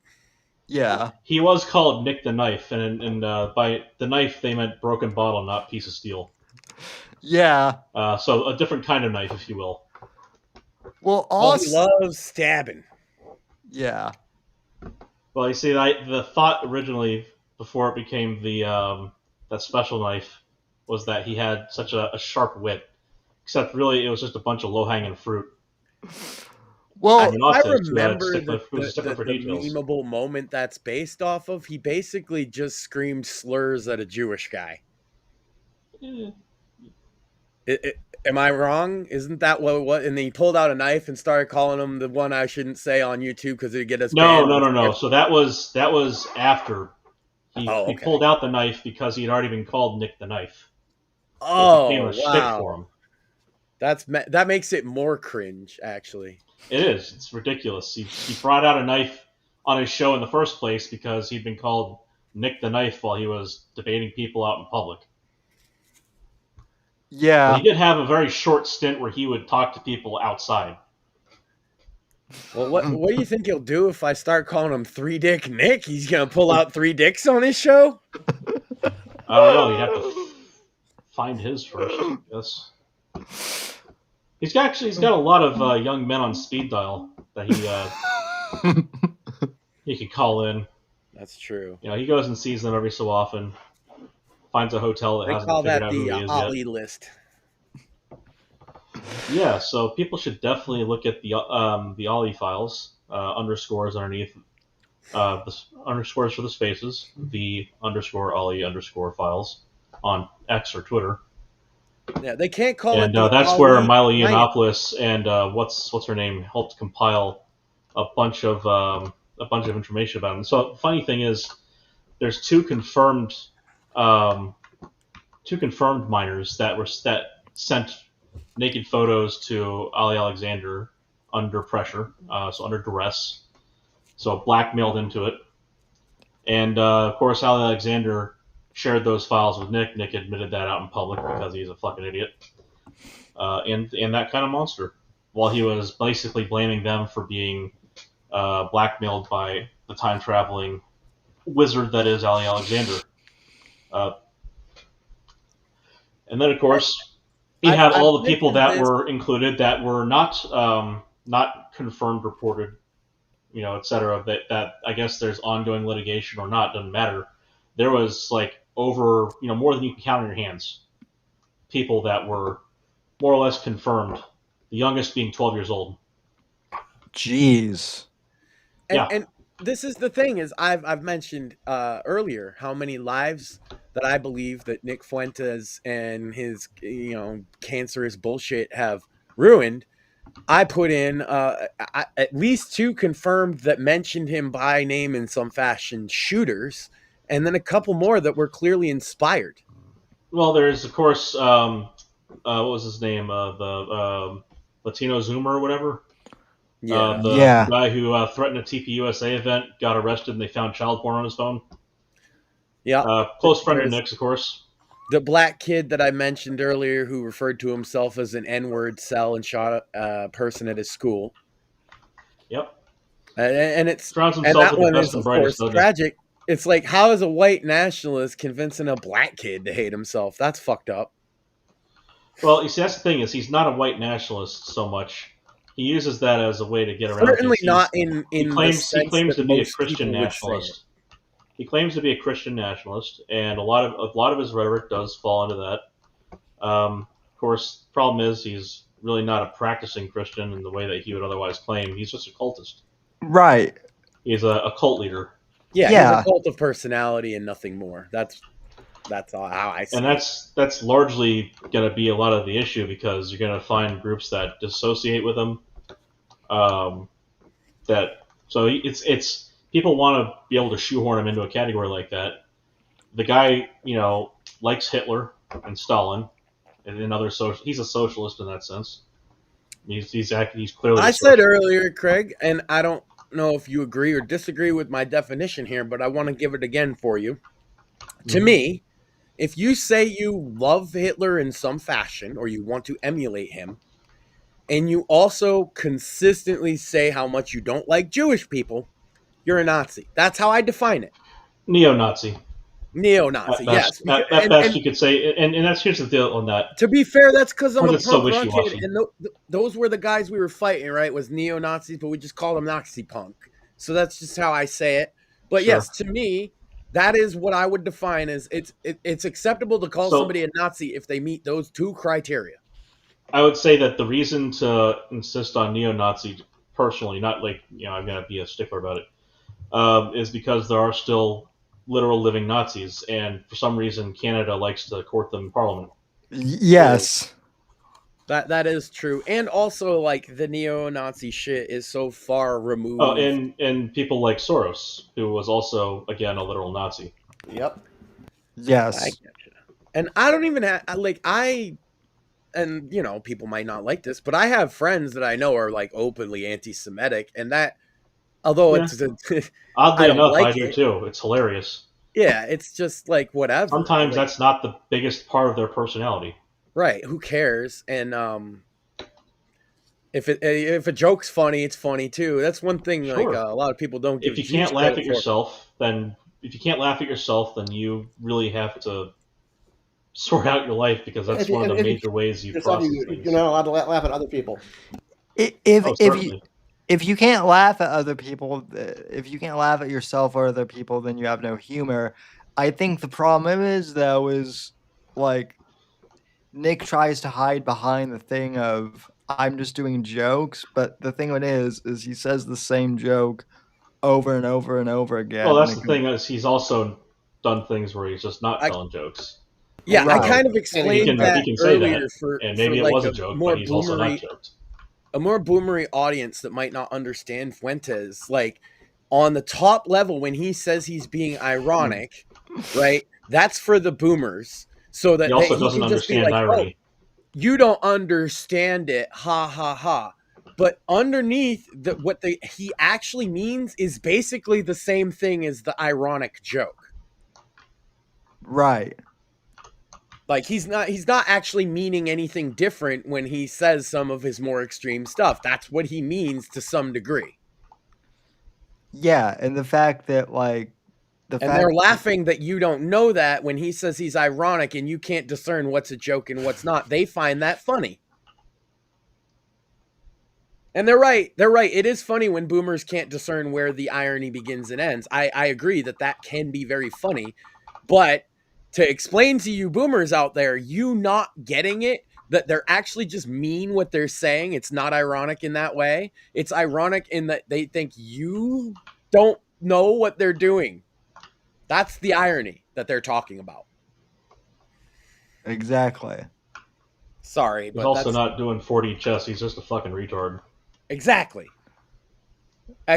He believes some shit that's a little too extreme, and then he backs it down. Oh, just a kid. I just kid. Yeah, I do that well, too. Can't do that anymore. The thing is, Fuentes is way older now. The crazy shit I say on this show, bro. If you want to fact check me on if I'm being ironic about the lizard men Andromedan fucking snake people war, no, obviously not. That's very serious. Completely. Sorry. Yeah. Thing. If Fuentes really wanted to tell good Jew jokes, he would probably talk to a few Jews. Yeah. Well, here's one for you. So how many Jews can he fit in a VW bug? How many? None, because they don't buy them. Here's one. Sorry, I got my friend with that one earlier. He was starting to get all flippant, and I was like, "Yeah, you expected me to give the ashtray joke, didn't you? It's 2 for 1, man." Yeah, how much do you think it costs to liquidate a camp during the Holocaust? They never actually determined the number because they couldn't find an accountant to run it.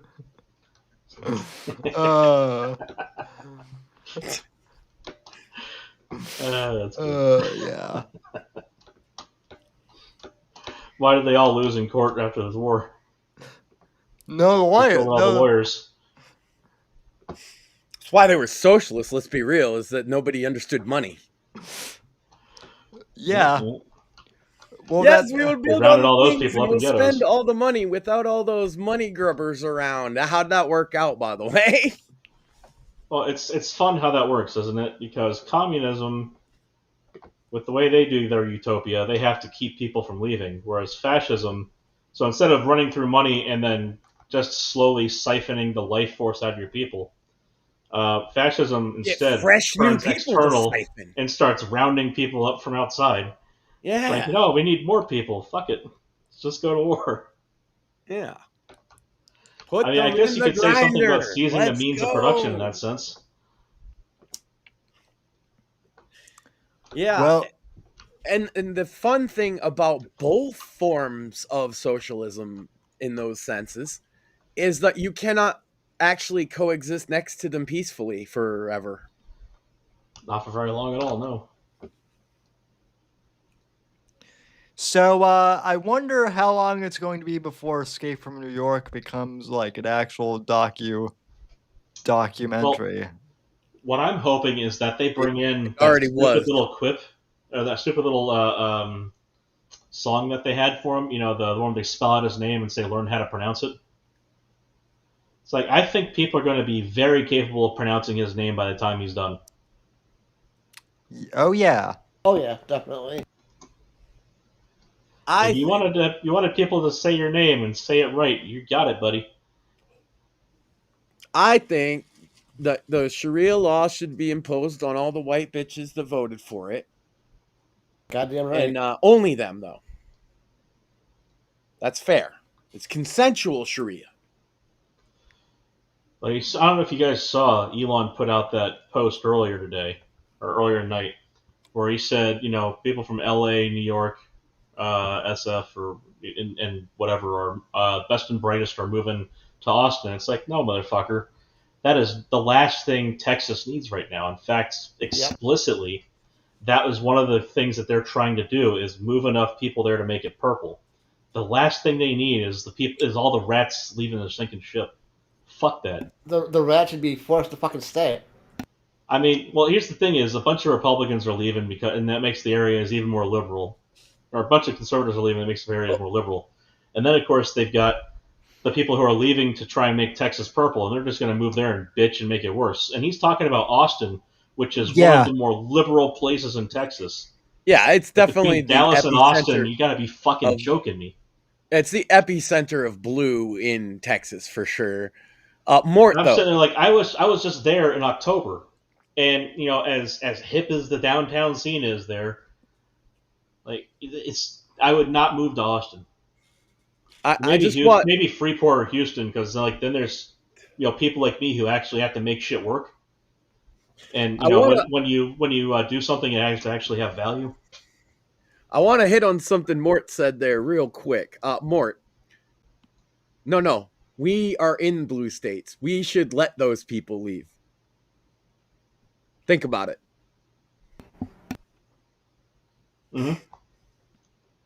Turn the blue state purple, maybe. Nah, if they're all going to Texas, there is a benefit to us. You see. True. I'm all in favor of the ultra liberals trying to colonize elsewhere away from me. I mean, could they do it outside the country? At least, wouldn't that be swell? Like, could we send them to the moon? No, I think it's better. They should all go and don't do that to the moon. Send them all to a functional communist state. We build a fucking city on the moon. We call it Woketopia. We say everybody's equal. Everything is based on DEI. They'll go themselves. Yeah, but that doesn't really help us because we want a moon base. Why the fuck would we put them on a planetoid we want to go to? I mean, you have to beta test the moon base somehow. You need guinea pigs. Yeah, we thought we were going to build an atmosphere for them, Craig. Well, I mean, I suppose they could all just use the people's air that they bring with them. Yeah, exactly. Woketopia cannot have an atmosphere because some people have allergies. And and also the atmosphere is right. They can't have water either because there are people that truly have a water allergy. It's really unfortunate. Well, and also Hitler drank water. That too. Yes. Yes. No water in Woketopia. But you see, Stalin also drank water, so it's quite a conundrum. It's whenever you feel extra communist, that seems to be when you're allowed to have water. Well, Hitler breathed oxygen too.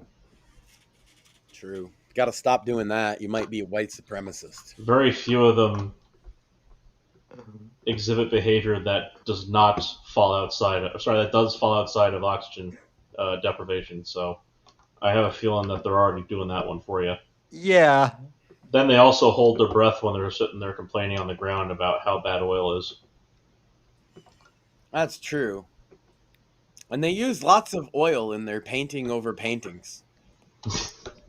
I wonder if they understand how many products based on petroleum it takes for them to desecrate those petroleum-based paint from 400 fucking years ago. That's the thing, is it's not all petroleum. It's actually largely not petroleum-based paint from 400 years ago. I know. It's largely natural ingredients. The shit that they're fucking throwing on it is got plastics and microplastics and every other fucking thing. It's more vegan than the scratchy toilet paper they use. Well, that's still one of the funnier things from the pandemic and just about every natural disaster that's happened in the U.S. The one toilet paper you will 100% see on the shelves when you enter into any store that's being looted or any store that's been stripped out by people panic buying. You will always see vegan toilet paper because it's basically just tree bark. Bro, it's 2025. That shit is like 20 grit sandpaper. I don't understand why nobody else is doing the 3 seashells. I watched that recently. Yeah. Oh, he didn't know how to use the 3 so obvious, right? It's scary how like that movie isn't science fiction. It's just we're there now. So actually, I watched it on Amazon Prime. Official food of everything. I know. I have to tell you. I have to tell you about this. I have to tell you about Taco Bell.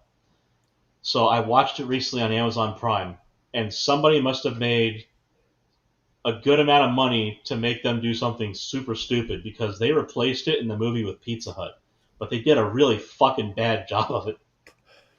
you can still see them make the mouth motion, Taco Bell, very clearly, and they just sliced in Pizza Hut instead. And when she's, and he says, "Oh, I like whatever the hell it was," he says, and instead it's dubbed over like, "Oh, I like a slice of pizza as the next guy."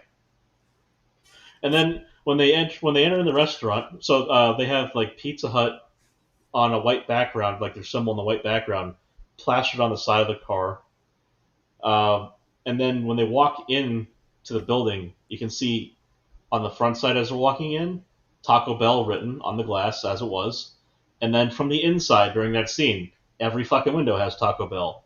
But when he goes outside to fight, right after the fight, when it pans back towards the building and the two of them talk, they went ahead and put in this really shitty, like it's just a static image on a moving background behind it. Like they didn't even bother to try and make it move properly with the scene. I mean, it's not like it moves a whole lot, but it's still the scene's moving and the image is static on the screen. So like they so half-assed it. Like it's pure comedy. But yeah, it is now forever changed until whatever contract made them change it in the first place happens again. My favorite stuff like that is the old the TV cuts of movies. I worked when I was a teenager, worked at a gas station on like Saturday afternoons, and I'd have like a little antenna TV, right? And sometimes the only thing on in that dead aspect, especially if it's not sports season, is gonna be some old movie edited for broadcast television. The best ever are like, I would love to get just a VHS copy of edited for TV Scarface that I saw. That was great. Edited for TV Goodfellas. Sam, if you want to hear the funniest fucking thing ever, because they don't just bleep it. They replace the cuss words with other words. Like I know. Bordering or something. And it's like Joe Pesci going, "I'm flipping flying mad right now. Do I look like a flipping clown to you?" It's so funny because he's using like third grader cuss words. I love that. Or like, you wanna flip and play, huh? It's like, come on. My favorite TV dub movie, because it sounds so bad. Have any of you seen the TV dub of Die Hard? That's a classic. Yippee-ki-yay, my dude. No, Yippee-ki-yay, Mr. Falcon is the dub. Yeah. Oh man. Pulp Fiction's another great TV cut one. Oh yeah. It cuts out about half the fucking actual movie. Yeah. Well, there was the Mad TV skit where they bleeped that out, and they just bleeped out Sam Jackson's entire. We literally just turned this into the most millennial conversation possible. Based. Zoomers are like, "What's a fucking TV?" Man, wait till they find out what a CRT is. I know. I had at the gas station. Wait, it wasn't flat before? Is that why they call it a flat screen? It was like one of those mini black and white CRTs with an antenna, and you plug that bitch in with like one of them fucking 12-volt cables, like a washing machine. Yeah. And it was black and white, and it got like 4 stations. But, Saturday's a slow day at the gas station, so you gotta have something to do. And imagine this, guys. There was no such thing as a smartphone to sit and play with. What a concept. Yeah, no. When I first joined Facebook, you actually had to log on to an actual computer. Oh, man. When I joined MySpace, we didn't realize social media was going to be cancer. Yeah, that's true. Hey, you know who was everyone's friend? Tom. Tom was the best friend you could have on the internet. The only true internet friend. Tom, the funniest fucking thing is he sells MySpace, takes his money, and fucks off. It's like, I'm not going to be a public guy. I got paid. I'm done. What a legend, yeah. I think he knew what the hell was coming. He's just like, I'm not We associated with lost this shit anymore. because think about this. Because of that, Zuck is the guy. We could have had Tom. True. You fucks, you ruined it. MySpace was so much more customizable too back in the day. Like you could Dude, some like people's pages took an extra fucking 10 minutes to load because of all the extra bullshit they put in. yeah, really but like funny. yeah, but like you could put music on your page and Well, I made one for my high school band. I made a MySpace music page, and then like they kept redoing the whole entire MySpace music platform, so I kept getting notifications because when the high school. music player used to automatically pop out was the last straw for me. Yeah, Same here. yeah. they kept changing it, and you had to like they really wanted you to come and reapply things or redo things. You want to make this even more millennial right now, Craig, Sam, Mort? You ready for this? Mm-hmm. Winamp really whips the llama's ass. Yeah. It does. It's still my preferred MP3 player program to this fucking day. That's how I first listened to Alex Jones was on Shoutcast. I mean, we talked about this. You and I, Max, both had a PSP. There was a Winamp. There was like an officially supported Winamp. Yeah, and you player. could even RSS podcasts on PSP. Yep, that shit was dope. Yeah. Yep. Yeah, that's why Winamp really whips the llama's ass. Like, man, even today though, open source is such king. I said to you before, Sam, I got my son.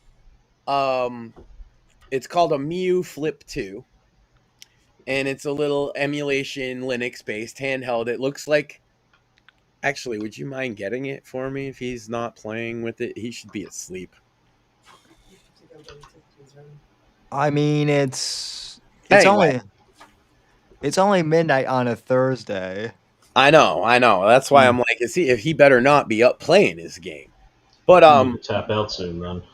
It's a little Linux handheld. What I thought immediately upon booting it up, though, I had a problem, is it was full of pirate games and some Chinese stuff, which it irked me because this thing. Like what's his name? That rapper who had the totally Soldier Boy, who had the Nintendo ripoff. Sold this same thing as his console before, yeah. Yeah, it's the one. Except his was $200. I think I paid 50 something for mine.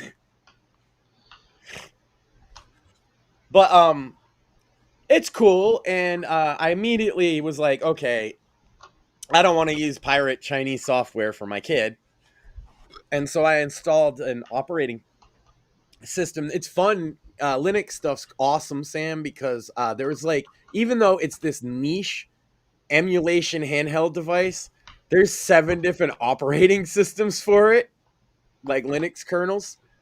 I went with the one called Spruce OS. It's kind of a newer one. And there's a stock one. There's all different ones. And they, I loaded it up with my own games, rather than the pirated ones. And it works great. It runs up to Dreamcast and PS1, N64, no problem. It runs some indie, 2D indie Steam games as well, like the new Ninja Turtles, Shredder's Revenge, Stardew Valley, stuff like that. Mm-hmm. And it's a neat little thing. I got him for his birthday because he's been so good this year. And I thought it was cool to tinker. I didn't even plan on doing the tech nerdy part of installing the operating system until I saw it was full of Chinese fucking pirate shit, like the Soldier Boy thing. So I just got a clean SD card and I got my Linux nerd on for a moment, which is always fun to do. Boys, if you've never done Linux, go tinker, man. It's fun. You can throw it into a virtual machine on your Windows computer. Speaking of which, we haven't mentioned a thing that I should have been talking about tonight, Sam. Did you see? Of course you did. I was talking to you when it happened. The Valve hardware drop today. That was cool. Yeah. Now, All right, gentlemen, I'm going to bow out. It's nice to come in and chat. Thanks for having me on. Have a good night, Greg. always a Great to have pleasure, you, sir. Greg. Good night, guys. So there we go. It's like a little Game Boy SP, right? That's cool. It Oh, came with a nice. nice little case for it, charger. She put a little sticker on for him, and that's nice. you know, he's got a game open right now. I'm gonna actually exit so you could see the main system. We won't be able to see it. No, not in the light's too bright. The light's too bright. It's Pokemon themed anyway. Nice. And has all kinds of games. You know, I put my God, I got some arcade games, some Sega Genesis, every single Game Boy game, Game Boy Advance game, Nintendo 64, a bunch of DS, PlayStation 1, some PSP games, Super Nintendo. And yeah, and it's not an online thing. And it's just a game thing. There's no like browsers or stores or anything like that, which is partly why I wanted to get something like that. And it's pocketable, and he really enjoys it. I don't know if you saw it. Has one last time. Sorry, it's got these two little thumbsticks, which the Game Boy didn't have, and they're very cool. Yeah. They're tucked in there like that. Yeah, that is cool. How- 2 micro SD card slots, and this right here is HDMI out, so you can plug it in a TV. Wow, that is cool. Yeah, they're like $50 to $80 on Amazon, which isn't so bad for what it is. And I figure it's a nice little birthday present for the boy. He's been very good. We actually we had parent teacher conferences, and they were just glowing. It was wonderful. I've expressed on the show before, we've had some issues with the school, some differences of opinion, but it was nothing like that this year, man. Everybody was like, wow, he's doing great, you know. Yeah. So, Well, that was really cool, and he got rewarded for. I've also keep getting him comic books and he's spoiled rotten. what's his favorite comic book Batman. these days? Based. Yeah, I just got him Batman Fortress, which is, I don't know which issue, but it's an ongoing run they have now. He likes it. It's got like a bunch of, he likes anything with Killer Croc in it. That's one of his favorites. Interesting. Yeah. Well, in his world, the bad guys always like repent and become good guys, and then he thinks that they're cool. So Killer Croc is really cool. So well, now I know which version of Killer Croc he's read. That's right. You were saying.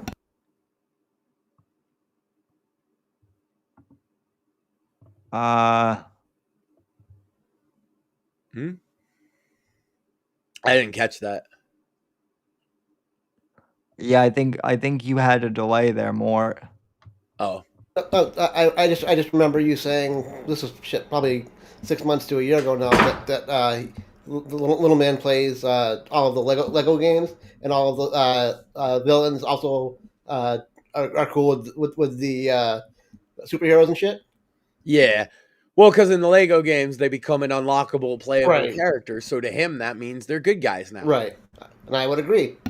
And then he has his own little, like, acts out his own little moral plays with them and his action figures and stuff. So that you can, if you just stand outside his room and he doesn't know long enough, you can hear the story as to how they found their redemption. Nice. You know, they always have some convoluted story about brothers and fathers, and it's very Shakespearean, really. He's very dramatic. He likes Rome a lot. Well, you know, how often do you think about Rome, Max? Every day.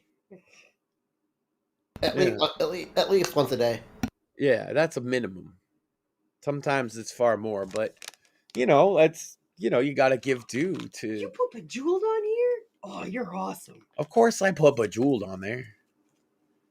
Yeah. How you gonna have an emulation machine and not have like Tetris and Bejeweled and Mario and Puyo Pop is another good one.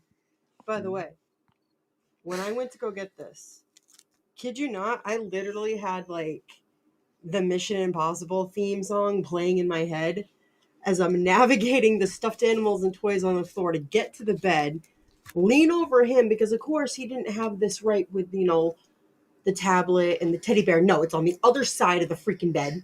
Mm-hmm. So I got to lean over the sleeping child, get the game.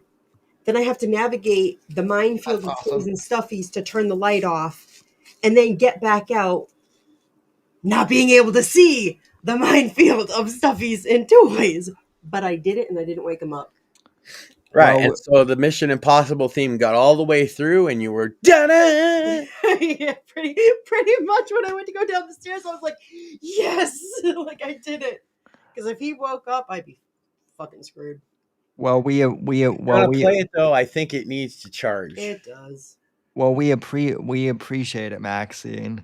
Yeah, that's a cool little toy. I'm getting one of my own. Eventually, I'm getting one of my own. Yeah, we had the idea we were going to get 3 of them because they're cool, but we both had looked at the other one that's more. It's called Trim UI Smart Pro. It's like $80, and it's like a PSP. It's a Linux PSP basically. It even uses the Vita screen. Literally, the screen from the Vita is the basis of it. So nice. Those are pretty cool, and we looked at it, but times get tight, and we were like, well, we'll get one for him. I think now she wants that same model, actually. Yeah.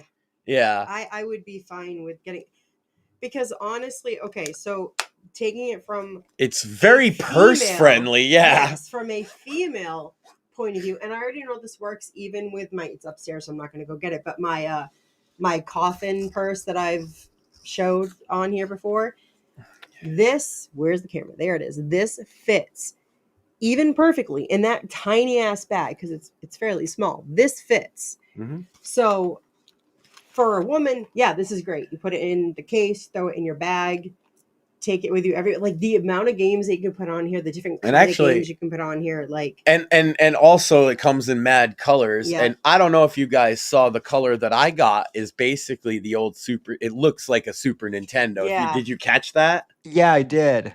That's very cool. That's one thing I was like, no, the colors and everything looks just like it. Get that. It's supposed to be the Super Nintendo model. I thought that was super cool to have that aesthetic. But they make blue, pink, green, whatever, all kinds of color schemes. They're very popular in Korea. Like people, you might actually see one in the wild. That's why I grabbed it, because they're a brand, Miu, Miyoo. Yeah, they're pretty good. And you fuck it around. But then I wanted to talk about the Steam hardware drop. I forgot because Craig left, and then she brought the thing in. So they dropped the Steam Frame, which is a standalone VR device. Sam, as obviously you know, I'm an owner of a Quest 2 and 3, and I'm very familiar with the 3. I want to say this. It is not necessarily...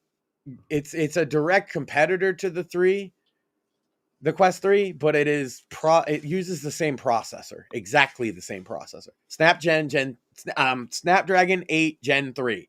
They both use the same processor. Good to know. They both have the same basic specs, same lenses. I imagine that the Steam Frame they didn't mention any pricing. I imagine it's going to be similarly priced to the Quest 3.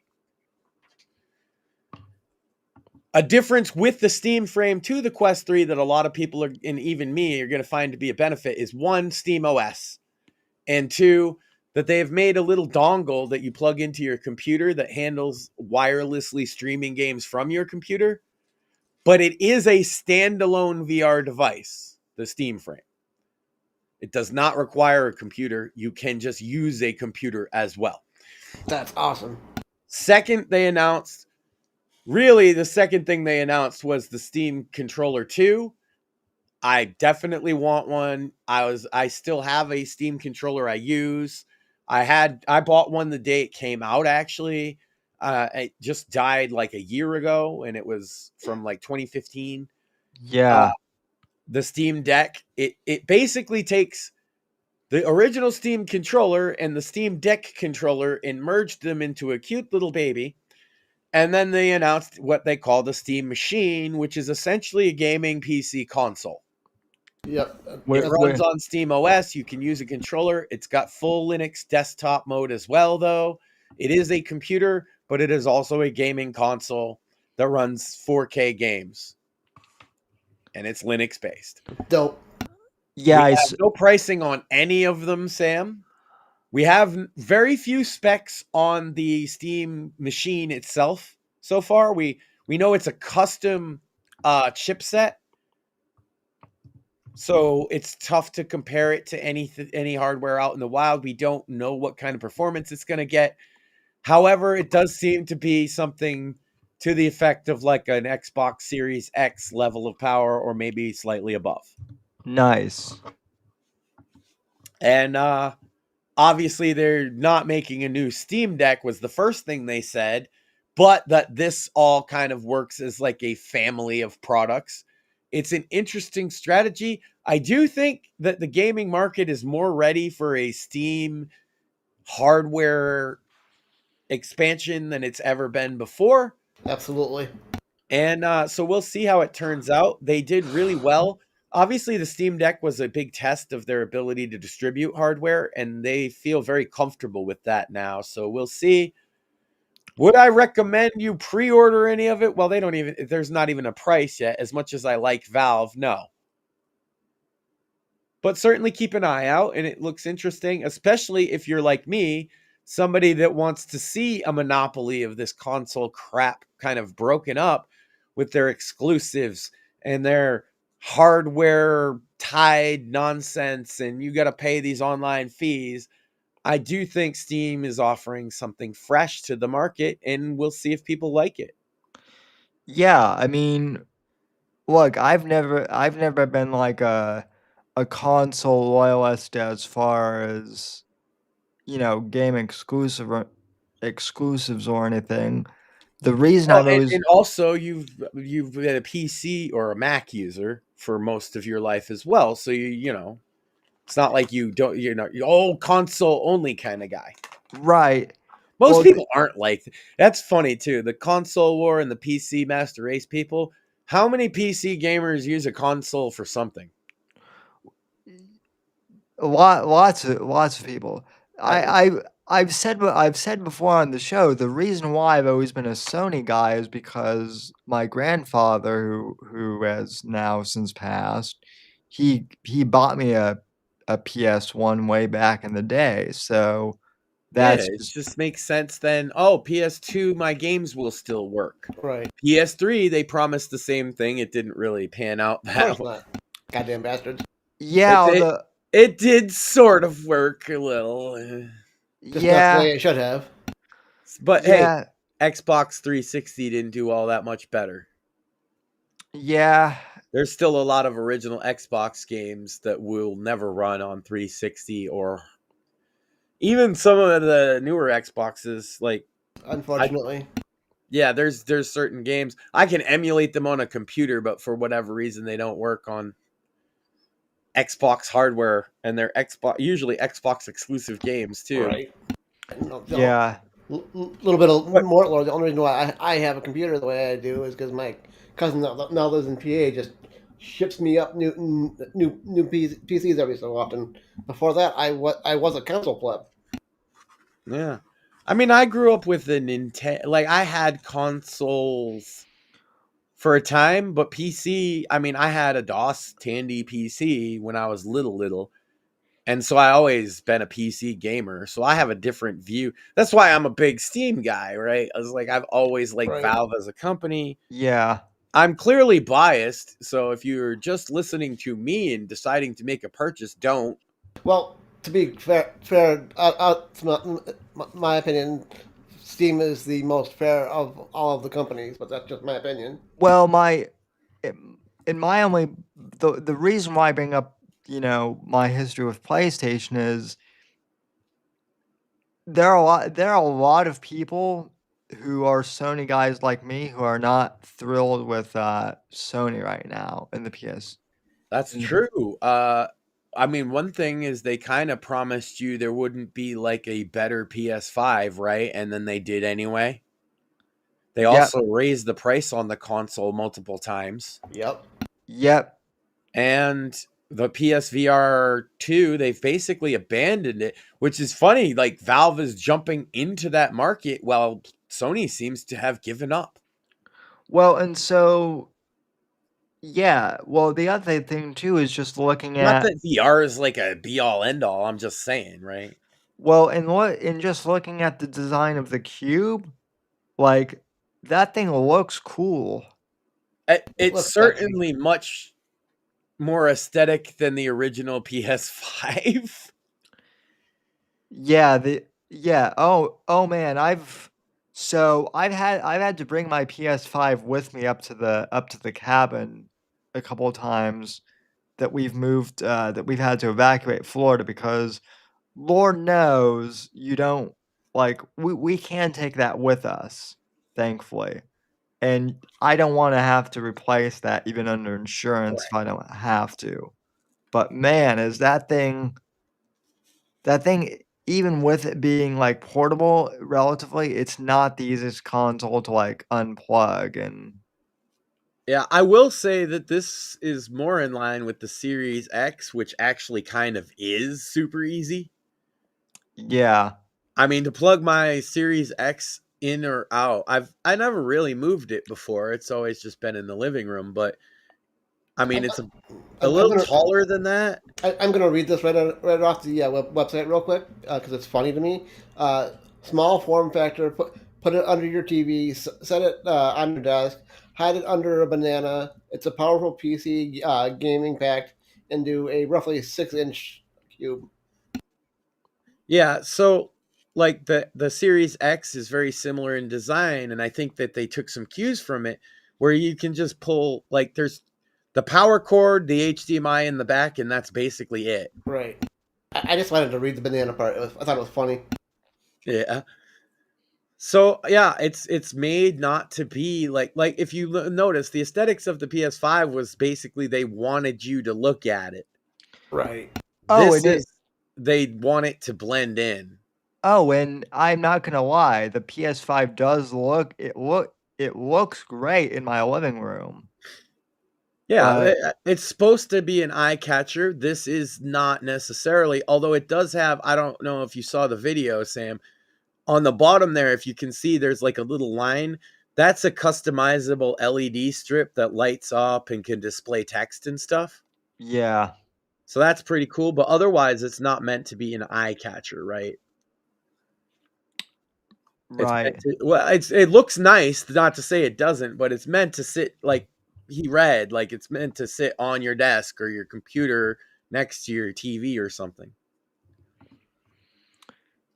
And it's not meant to be like, oh, look at this Steam machine. It's probably more meant to be, look at the game on the screen. Well, I do have but the controller is very cool. If you click on one of the articles, you can look at the controller too. Yeah. I don't know. So you guys, this is an interesting question. Give you guys a chance to talk about the things sometimes people come to hear about. What do you guys think of the Steam Machine controller if you bring it up? Because you guys use regular controllers, both of you, right? Correct. Yeah, that's what I figured. What do you think? Do you think that you would like the addition of those touchpads, or do you think it would be not worth your time? I think it would take me some time to get used to them because I'm used to the normal thumbsticks in the middle. I can promise you it took me about 40 hours to first get used to the original Steam controller for that very reason. Because we're so ingrained to use the thumbsticks. Yeah. It's funny because I asked you, basically, would your disability affect that? And it's like, no, you have the exact same problem I do. Well, I do. Well, I also so the PS5 controller has that touchpad in the middle that you have to use for Okay. some But games. do you like the middle one, or do you think that that lower setting is better for you? Um, Probably have to use it, huh? yeah, I would have to use it. Right now the middle one works fine for me, but that's just because I'm so used to it that like But it is nice that they're directly underneath the thumbsticks, Oh, which would make absolutely. switching It would make the perfect sense. yeah. yeah, the only thing I'm worried about is that like I might accidentally hit those. Yeah, me too. I'm like I said, I'm kind of a smaller stature guy, but my hands are fucking huge. So Can I tell you this then? You can absolutely disable them. that's good to know. Yeah, The that is. great thing about the Steam control system within Steam OS, it's called Steam Input, real simple, Right. is that you can customize every bit of controls through menus. Like if you want to just turn those pads off, you can. Also, you could turn off the thumbsticks if you just Yeah. like to use the pads. So you can Also, just it's got so you can choose gyro one or the other. control that you can set up, which is pretty nice. The old one has that. That's why I say it's not a feature that's new to this, but it's cool because it has a pressure sensor on the thumbstick, right? Oh, nice. It's also on the Steam Deck. When you put your thumb on the top, but don't move the thumbstick, but just rest your thumb on it, you activate gyro mode, and then moving the controller is like aiming. That's cool. It works. I am so much better at Call of Duty with the controller now because of that than I ever was with even a mouse. I Nice. rip kids up with a Steam controller, Sam, or a Steam Deck. That Valve gyro might. shit. It's like it's not even fair. Me and a PC player with a keyboard and mouse, it's not even fair. You know, we talk about Steam so much on this show and Bits and Bones that I think they should become our sponsor for Right to Offend Media. Well, they could sponsor us. They could just send us each one of all the hardware, and that would be That'd great. be dope. We would never stop talking about them. Yes. Yes, we are not opposed to sucking Valve's dick. Well, I don't suck any dick, but I will say that they make fine products, and I'll say that whether they pay me or not. We'll eat Steam out. Now, if you really want your dick sucked, you got to go on Tucker Carlson. That's the way to do it these days. Facts. Yeah, well, you know. He will caress the balls and everything, Sam. Yeah, well, I'm not. Tickle the butthole a little bit. Yeah, well, I'm not that. I'm not going anywhere near a butthole. Sorry. Yeah, and I don't want to talk to Chatsworth anymore. And Max, I love that you got that reference because there's it's always been so fitting for him because the one thing about Tucker is like when we agreed with him, we can say he's good at making his point, but at the same time, man, does that motherfucker live in an ivory tower, eh? Facts. Yeah, and you like Nick Ivory Tower Fuentes so much. They're a couple fucking nepo babies having a fine time. Yeah. And say what you will about Charlie Kirk, because I know that Charlie Kirk is Mark Kirk's son, but at least Charlie stepped out of his ivory tower and actually went on college campuses and actually had conversations with people. Nick could never do the the tours that Charlie did. My biggest criticism of Charlie Kirk was that I thought he was a tad stuffy, and you know what he did? He proved me wrong by talking to all kinds of people and treating everybody the same for years and years. Yeah. Well, he was stuffy at first, and then I think he I think he changed in a good way. Yeah, well, humility lacks from a lot of these people. I think that's the thing that we're kind of targeting when we call people a grifter. It's a twofold thing. It's two things I talk about a lot, but one of them we say a lot more than the other, right? The humility, and then just the sort of audacity of attention economy, I guess. Well, and then also one thing that we hit on a lot on this show too is nuance and the fact that like Well, like that's where I'm getting with the attention economy shit, right? Is like nuance isn't good for fucking clickbait. God knows we. If it was, we'd do better. if it was, we'd be up there with Joe Rogan as far as numbers. If I thought people wanted nuance, I wouldn't be doing bits about having a farting contest with a doctor. Right? Like, well, you still would, but probably. I don't care what people want, I guess, but still, but it's just, I don't know. We But it can't would help just but be authentic. And so when you see somebody that you feel is maybe not authentic, right? And they're arrogant as shit and don't have humility, that's what we call a grifter. That's the formula in my mind. You feel like they're not authentic, yeah. and they have no humility. And by the way, like I said, And those two motherfuckers profess how Christian they are all the time, and they don't think humility is important, it seems. Amazing. it gets that's the other thing too. It's like really weird how often some of these influencers talk about being a Christian instead of just like acting like it, which is what Christ actually tells us to do. Is to like actually live and Hey, not Fuentes is like the Christian nationalist leader, right? So he'd have no problem washing your feet, right? Texted out. A good yeah. Christian would wash Sam's feet. Well, be fair. Wash the crippled I feet. get it. Sam's not Catholic, so that seems a bit weird, but it's not weird. Yeah.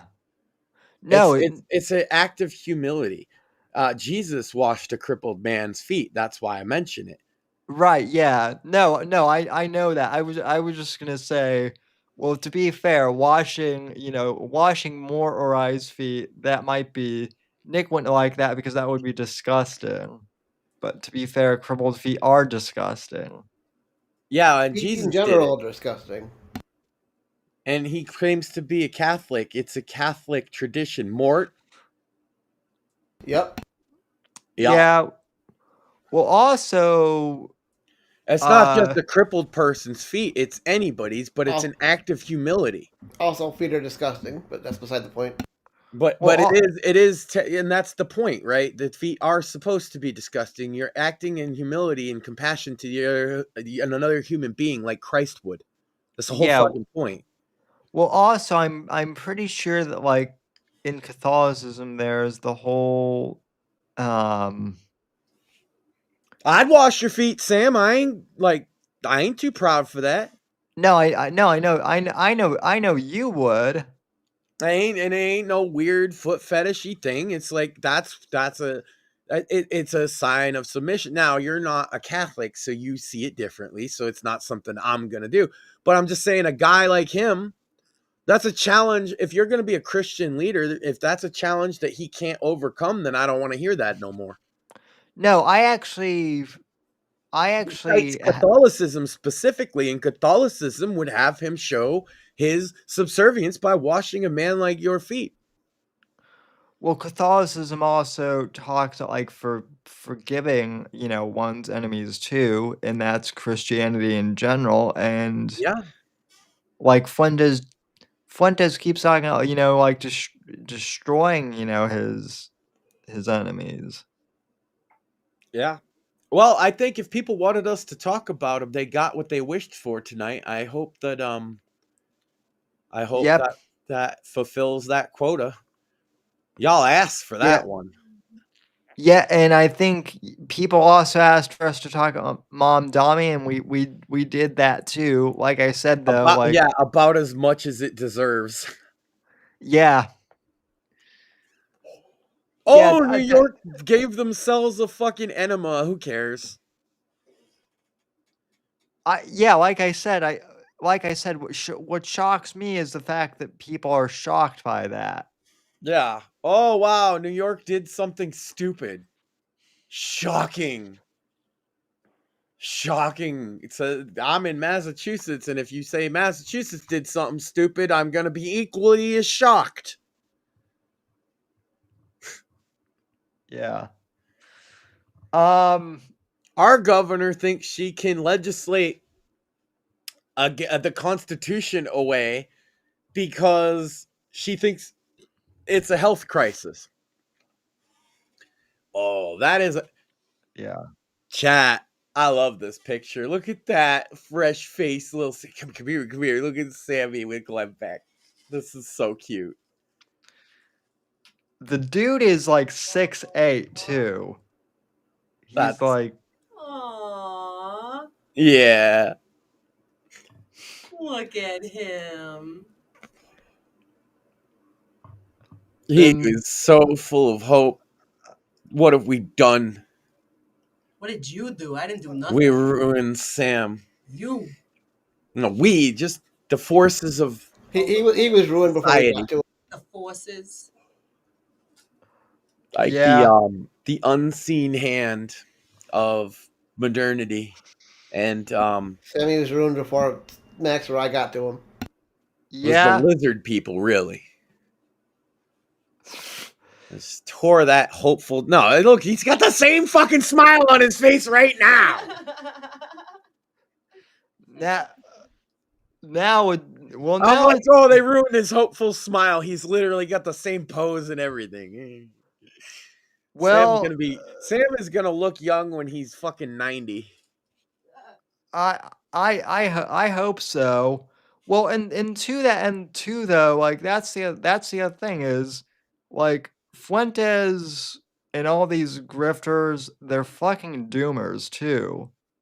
And it's like, I don't know about you. I know shit's getting bad, folks, but like I still have optimism about this country. Things are bad. I'm not ready to accelerate.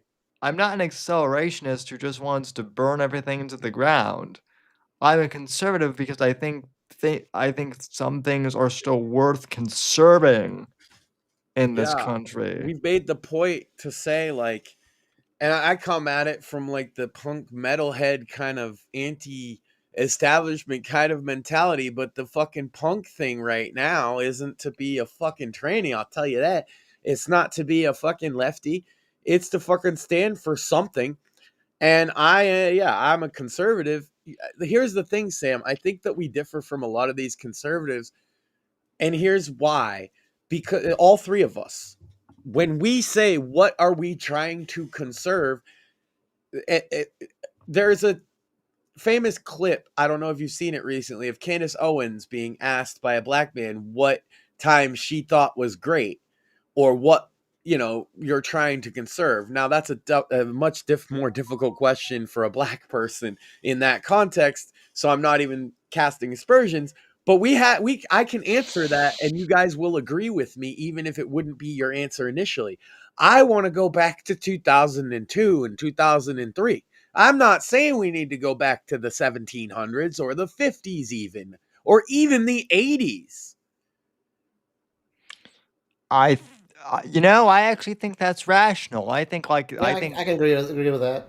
I think that like 1999 would be like perfect. Yeah, there's a reason the robots picked that as the pinnacle of civilization, eh?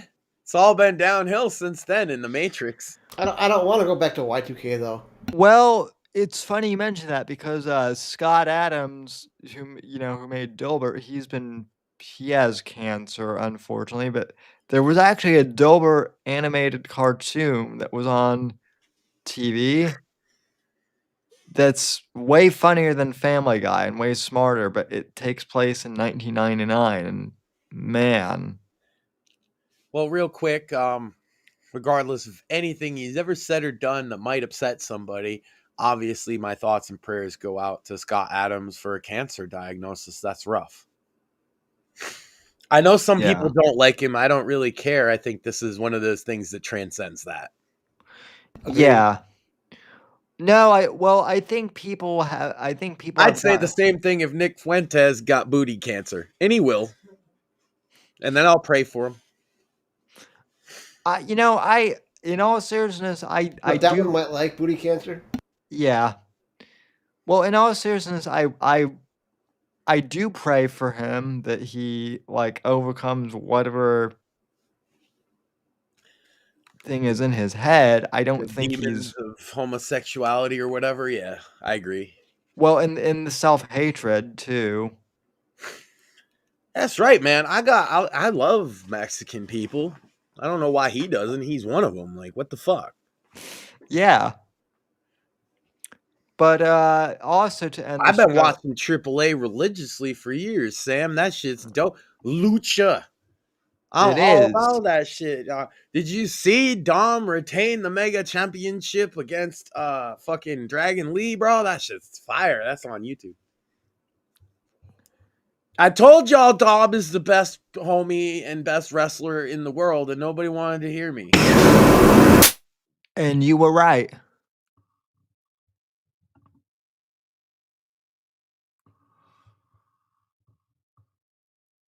So. And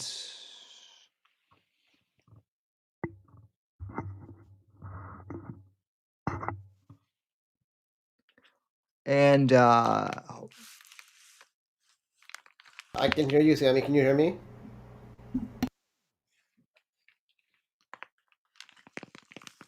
We can't hear Max.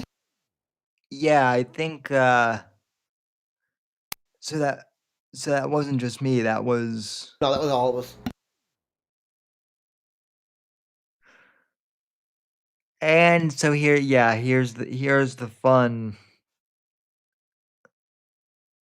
I heard like a hissing and then his mic died, so.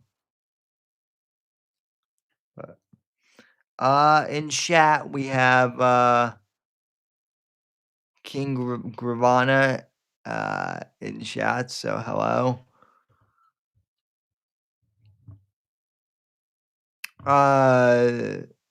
So yeah. But anyway, I think we're pretty close to done.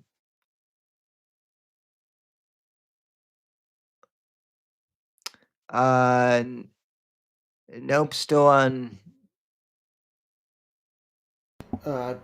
Friday, 10 p.m. EST, Bits and Bones. Yeah. Unfortunately, Max is still having audio issues, but that's sometimes it happens. So he's I can translate me. I think I can translate mime though. So yeah, I think that'll do it. It's a small world after all. It is. So I think we've had a pretty good show overall, though. So let's see.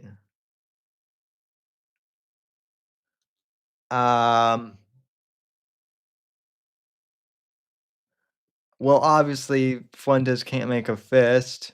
We know that. So, and yeah, I know the show has just about killed Max too. But anyway, Bits and Bones, Friday evening, 10 p.m. EST. Sandwich Makers Saturday night, I would assume.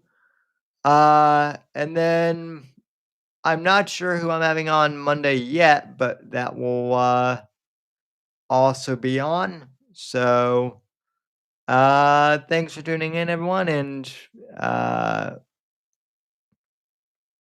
So, yeah, we're signing off, and let's have a good evening, folks. Talk to you soon. Later, Gators. Peace.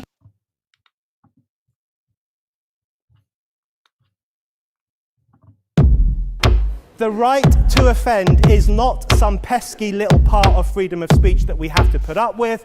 It is the heart and soul and lungs of freedom of speech. It is the coursing lifeblood of human progress. It is the instigator of liberty and modernity and science and understanding. What a laughing stock today's student leaders are, that they can so casually dismiss the right to be offensive without realizing that their lovely, enlightened lives are the gift of individuals who gave offense. Offensiveness is not just something we have to begrudgingly accept. Offensiveness is the motor of human progress. Thank you for watching the Whitfield Report live on the Right to Offend Media Network. Make sure to check out Sam's books on Amazon, Audible, and Kindle. You can follow Sam on X at SamW_NGC and the Right to Offend Media Network at RTO Media. Like, comment, subscribe, and share with your friends. And until next time, God bless, God save this great nation. God, freedom, legacy, in that order.